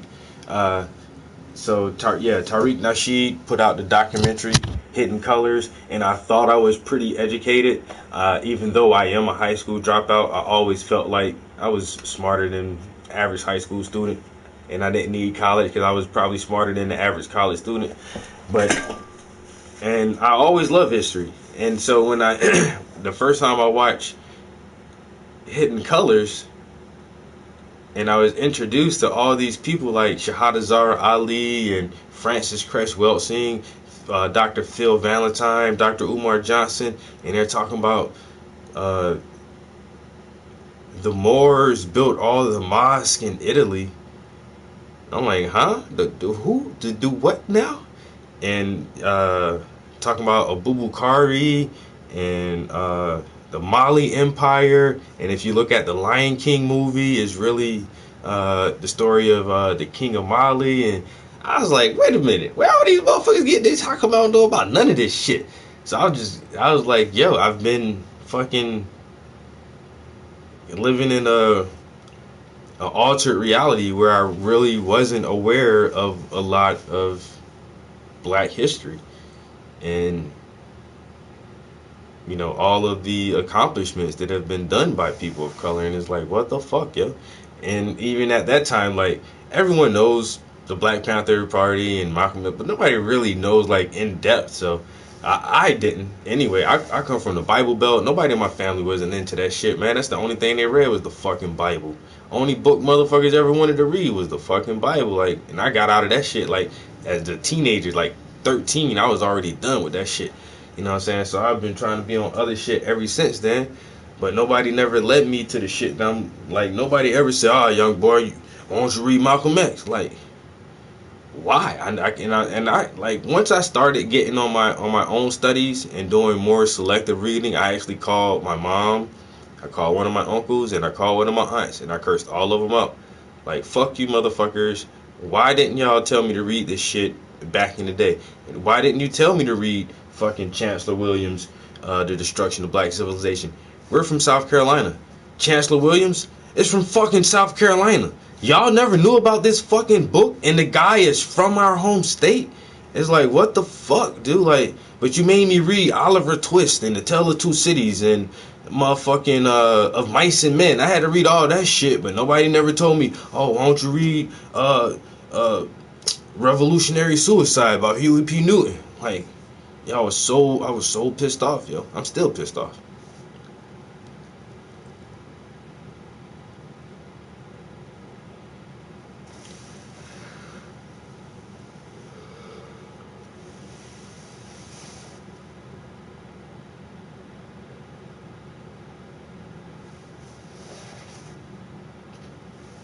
You keep hearing about Doom?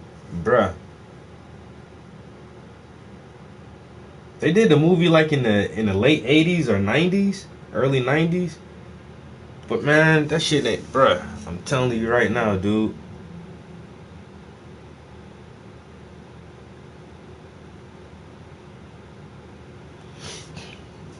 if you read that Doom trilogy, yo, it's Doom, Doom Messiah, and the Children of Doom.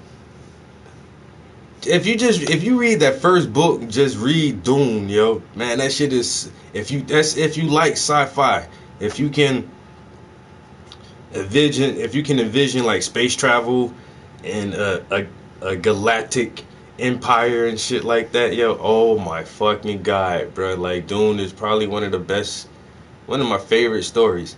And like I said, I seen the movie way back in the day before I read the book. You know, I didn't even know the movie was based on a book.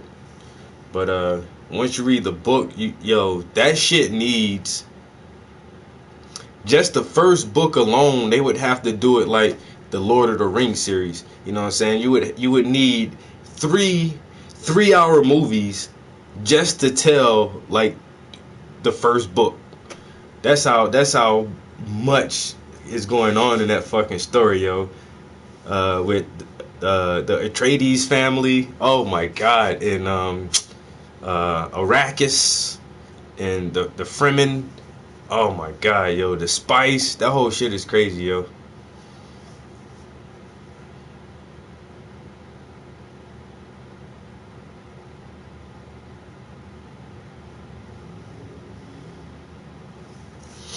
Yeah, if you've never read Dune, bruh, I would advise anybody to read that shit. It's a hell of a fucking story. And it's like, I remember when I left the Daily Show, I felt that way. I'm like, good luck, assholes. And then like the show kept going. I was like, oh, they're fine. My life has no purpose, you know. And it's that feeling of like you want to see. It's like when a football player or whatever, any athlete leaves a team. They're like, good luck winning without me, and then they win the Super Bowl the next year. I'm like, yeah, you were the problem, Jeremy Shockey, you know? I don't think that applies to the apocalypse, though. I think the apocalypse is people understanding and knowing in their head that they're fragile and that their very environment is fragile, and that we're lucky that it stays the way it is right now. But the more we learn about super volcanoes, asteroidal impacts, earthquakes, tsunamis, all the crazy shit that can happen to people, the more we realize how fucking incredibly fragile we are. So we're always worried about the big thing that happens. Because there could be a big thing that can happen. If some super volcano blows and there's ash that covers the sun or blocks out the sun, and we lose all our crops, it's like food a nuclear shortages. winter. It's 100% possible. Totally. Earthquakes, fucking asteroidal impacts, all that shit's 100% possible. Asteroid hitting the Earth or not hitting the Earth, it's just up to fucking what's floating around in space. It's happened no a ton control of over it. times. Yeah. And if people have been alive, if human beings have been what we are now for how many thousands of years? What is like 10,000 maybe? No, more, I think. More than that. Yeah. I think I'm just thinking about modern humans. Well, I want to say like 200,000 years. Does that make sense? For modern humans? Yeah. I think that's probably wrong, though. I think it's more like 50,000. I guess it depends on what we're calling modern. That's about right. 150,000, 200,000 years for modern humans. What do we call modern? Like a society that has like an economy and like a trade system, systems of trade, roads, tools, shelter. Yeah. Right. When is it? What do we got? Stone tools was 2.5 million. Stone tools. But that's like... Yeah, but that's I saw an orangutan at the zoo using a stick to try to get bugs. Then the next thing says modern man is 200,000 years ago. Oh, that's what you said. 200,000. Yeah, okay. But I guess they think that 200,000 years ago, they essentially look just like us. Yeah, but like pretty close to us. Yeah. I bet if you saw a woman for 200,000 years ago, you're going to be like, yeah, she's hot. You'd be like, what the fuck? You think so? Yeah, I do. Yeah. That's a long time ago. Yeah, that's a long time ago. Are you swiping right? What are you doing on your phone? No, I was just looking up. I was just Googling that piece of information. Yeah, that's a crazy notion when you really think of 200,000 years. Yeah. 200,000 years ago, we weren't even people. We were some other thing that became people. Like, what are we going to become? Yeah, I just like when you go back 200,000 years, it feels like you're, that's like pretty close to like caveman era. Right? Yeah. I mean, that is caveman era, I think. Like, which really crazy. It's not like ape man, but it's like like super primitive. Primitive. Yeah. But that's modern human, I guess. Yeah. But I think that was revised. They were saying something about, recently that modern human was like when you have trade and like civilization. Yeah. Like that more versus the actual like body being think they used to think it was where Iraq is. I think they thought that was the oldest. Mesopotamia. Yeah, like that area. Sumer. They think that was one of the first real civilizations. Ethiopia. They think that was the first, well, at least the first evidence of written language. Ethiopia. And there's a lot of it there. Sumer and Mesopotamia is, in fact, the first known complex civilization, developing the first city-states in the 4th millennium BCE. It was around these cities that the earliest known form of writing, cuneiform script, appeared around 3000 BCE. Yeah. I like how they go BCE now for the non-Christians. Yeah. Before current era. Like, what is, wait, why is it current? What is that BCE, you sneaky bitch? Yeah, so I thought it was even earlier than that. I didn't think it was just 3,000. Going back like I think Ethiopia had writing formats. That's like the Jewish ago. calendar, right? Yeah. 5,700 years ago, where they like started keeping track of shit, and they had like So that's what they think language about. and That's what trade. they think about all those structures, like the pyramids and all those different things. They Yeah. think that there was advanced civilizations that died off, and that's why all those things are there. Well, you know about like the library in Alexandria, Yeah, right? Like yeah. that's one of those things that probably lost of thousands of years. Yeah, they burned all the shit the Egyptians knew. Mm-hmm. Like thousands of years. Like we might not ever figure it out. But I'm saying, like, just God knows what they had history, discovered, yeah. and how we could have stacked our science on top of that, and right now be who knows? We could be living to like 250 years old for all we know. Like we don't know what they knew or how they built that shit. Like it's just like that's like a total religious move. Too much knowledge in here. Yeah, Get rid of it. The enemy. We're never gonna be able to convince these people of an invisible cloud man if they could read these books. So burn this fucking thing down. People have been apparently going back and forth to Egypt forever. For knowledge. They would go there and learn shit. Yeah, and it was a lush place. Yeah. Do you know that Cleopatra? It was closer. Cleopatra is closer to the birth of the iPhone than she is to the construction of the pyramids. Wow. So if you go from Cleopatra to today, it is a shorter time period than Cleopatra to the construction of the pyramids. Wow. Yeah.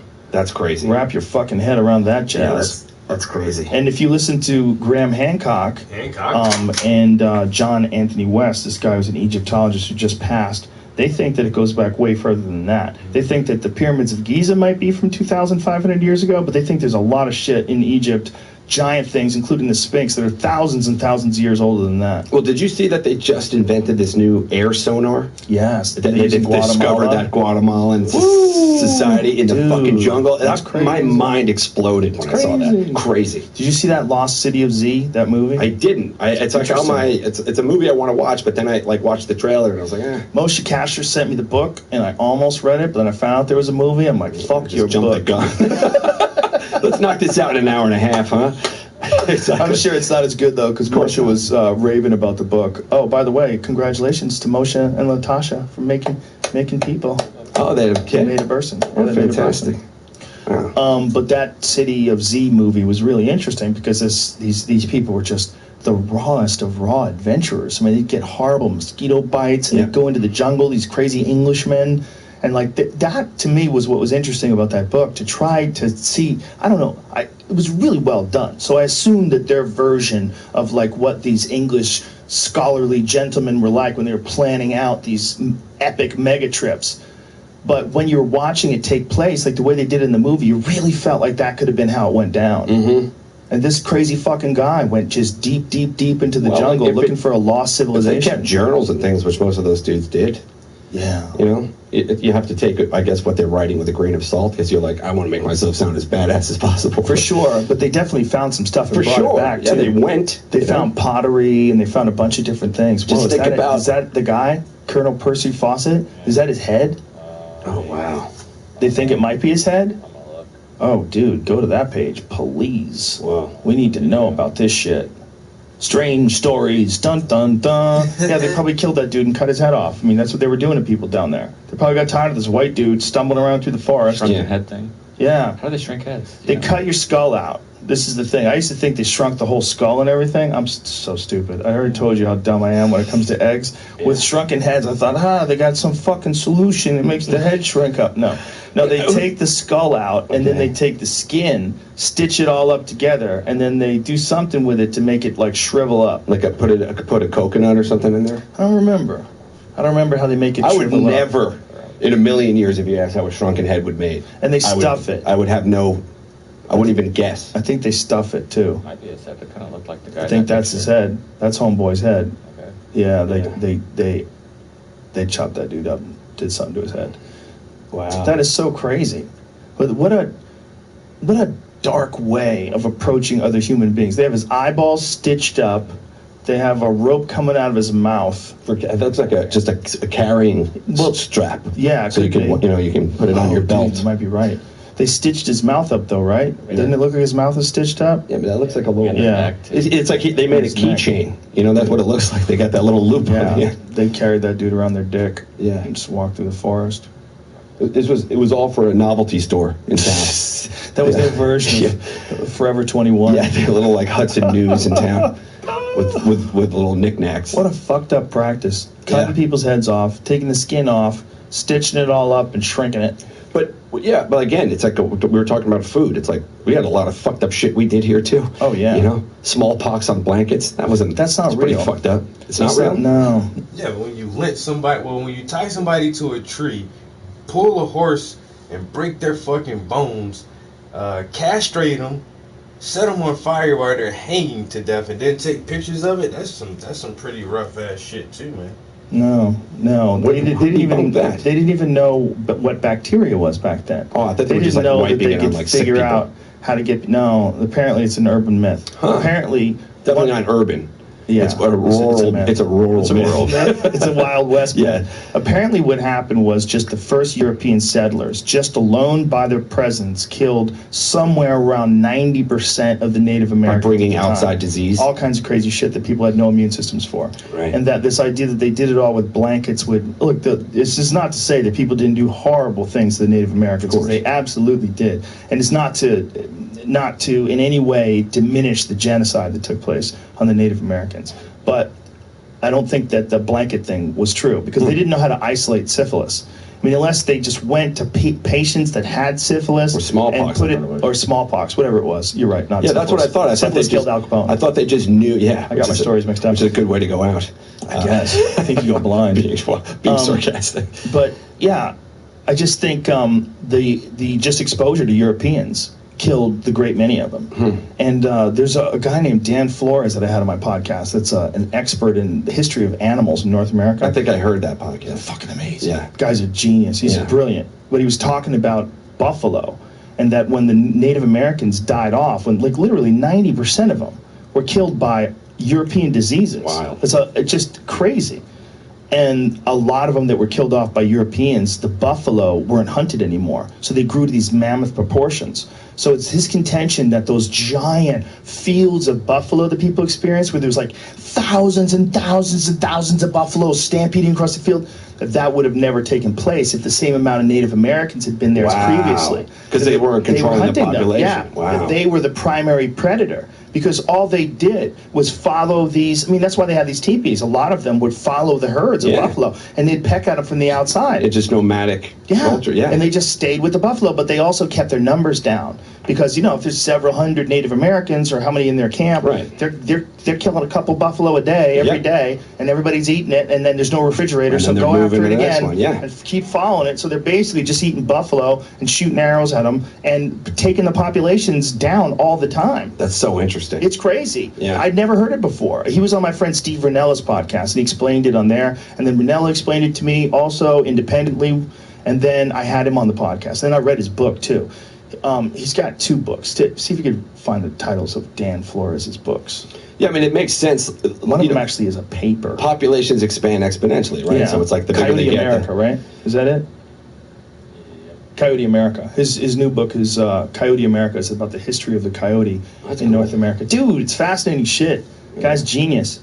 Yeah, he looks like he knows a lot about he knows a lot of shit. Northwestern animals. And he lives in New Mexico. Right yeah. But you get street cred with naturalists if you live in New Mexico. Huh. That's a place where there's a lot of dudes that have gray ponytails. Yeah, like a lot of gray dudes. Yeah, with ponytails. A little new agey, a little scary, a little new agey. Santa Fe. That's where Tate's from. Tate Fletcher's from there. Co-owner of Caveman Coffee. Simply delicious and really pumps you up.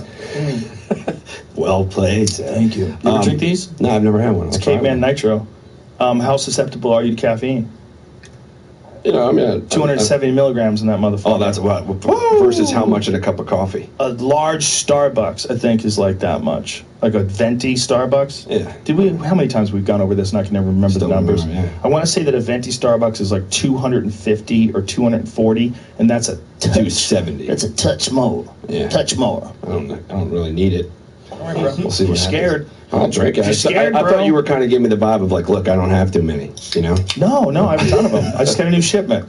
No, that's not what I was giving the vibe. I just always tell people, because I've given it to people, and then like an hour into the show, they're like, dude, I'm on crack! I'm going to call you later, but like, I ran home. I ran back to West Hollywood. Okay, so a venti, wow, was I wrong? 415 milligrams. Oh, so this is a Holy tall. shit. So this is a tall. Wow, did they jack up the caffeine? Yeah, I don't know. Was it always this high? Come on. Was it really always this high? I feel like we looked at it. Maybe the numbers have changed. I don't Dude, know. I thought the old number for like a cup of coffee for a diner was 40. Isn't it amazing I thought that it was like 40 milligrams. I always think about like caffeine's just a drug. Yeah. So this is just these guys just deal a drug. Oh You know, no, it's it's just a drug in a delicious bean form. No, but it's also Please. addictive. You know, like once you're in, you're in. You can't not drink As coffee. a person who would like to deny all of his addictions, I can't follow with you on You this. really? I think it's a lovely cup of You don't coffee. think that you could you wake up and not have one? Why would I do that when it's real? Why? Why would I not have Just coffee? to show everybody that I can. That's like when people are I always like, cannot drink pot's not coffee." addictive. I'm like, have you tried not smoking it for a week? I could anytime. The average caffeine content of a 8-ounce brewed cup of coffee is 95 milligrams. So yeah, so Starbucks is way more. Yeah, so an average that's a cup of lot- coffee is 95. that's a lot more. I would have guessed that was way high. I for some reason thought in my head like a cup of coffee from a diner. You know, one of those reasonable small cups of coffee? Yeah. I remember that being 40. But that makes sense because like a real cup of coffee is probably double that size anyway. So it would be like 90. But 460 so it's not as bad as a venti. It's more like a tall. 460. God damn, I feel like they jacked that caffeine up. Some people get super conditioned to it. Like Tate. My friend Tate, the owner of the company, he could drink 5 of those fucking things. Just sit here and throw them back. Yeah. He's also a gorilla. He's a big giant dude. That's a big factor. It's a factor. How much body weight you Yeah, have. he's moving around a lot of tissue. He's Yeah. probably 240. I mean, I have friends can drink like that, but they're just big giant dudes. dudes. Giant dudes. Yeah. My We're like friend Justin, I have a friend who's a legit giant. He's like 7 feet tall. You do? He's fucking big. Huge, yeah. And he can put down some Makers and Coke that will fuck you up. Yeah. You can't try to keep You up can't with try him. to keep up. Yeah, I have a couple friends like that. They're like, let's grab another one. I'm like, dude, I'm going to die. You go to the Darklands. Yeah. Yeah. I'm like, I got to just,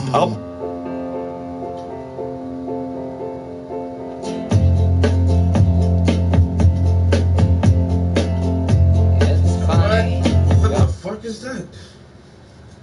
Shit almost went to some kind of music song or something. Yeah, no, we're not gonna.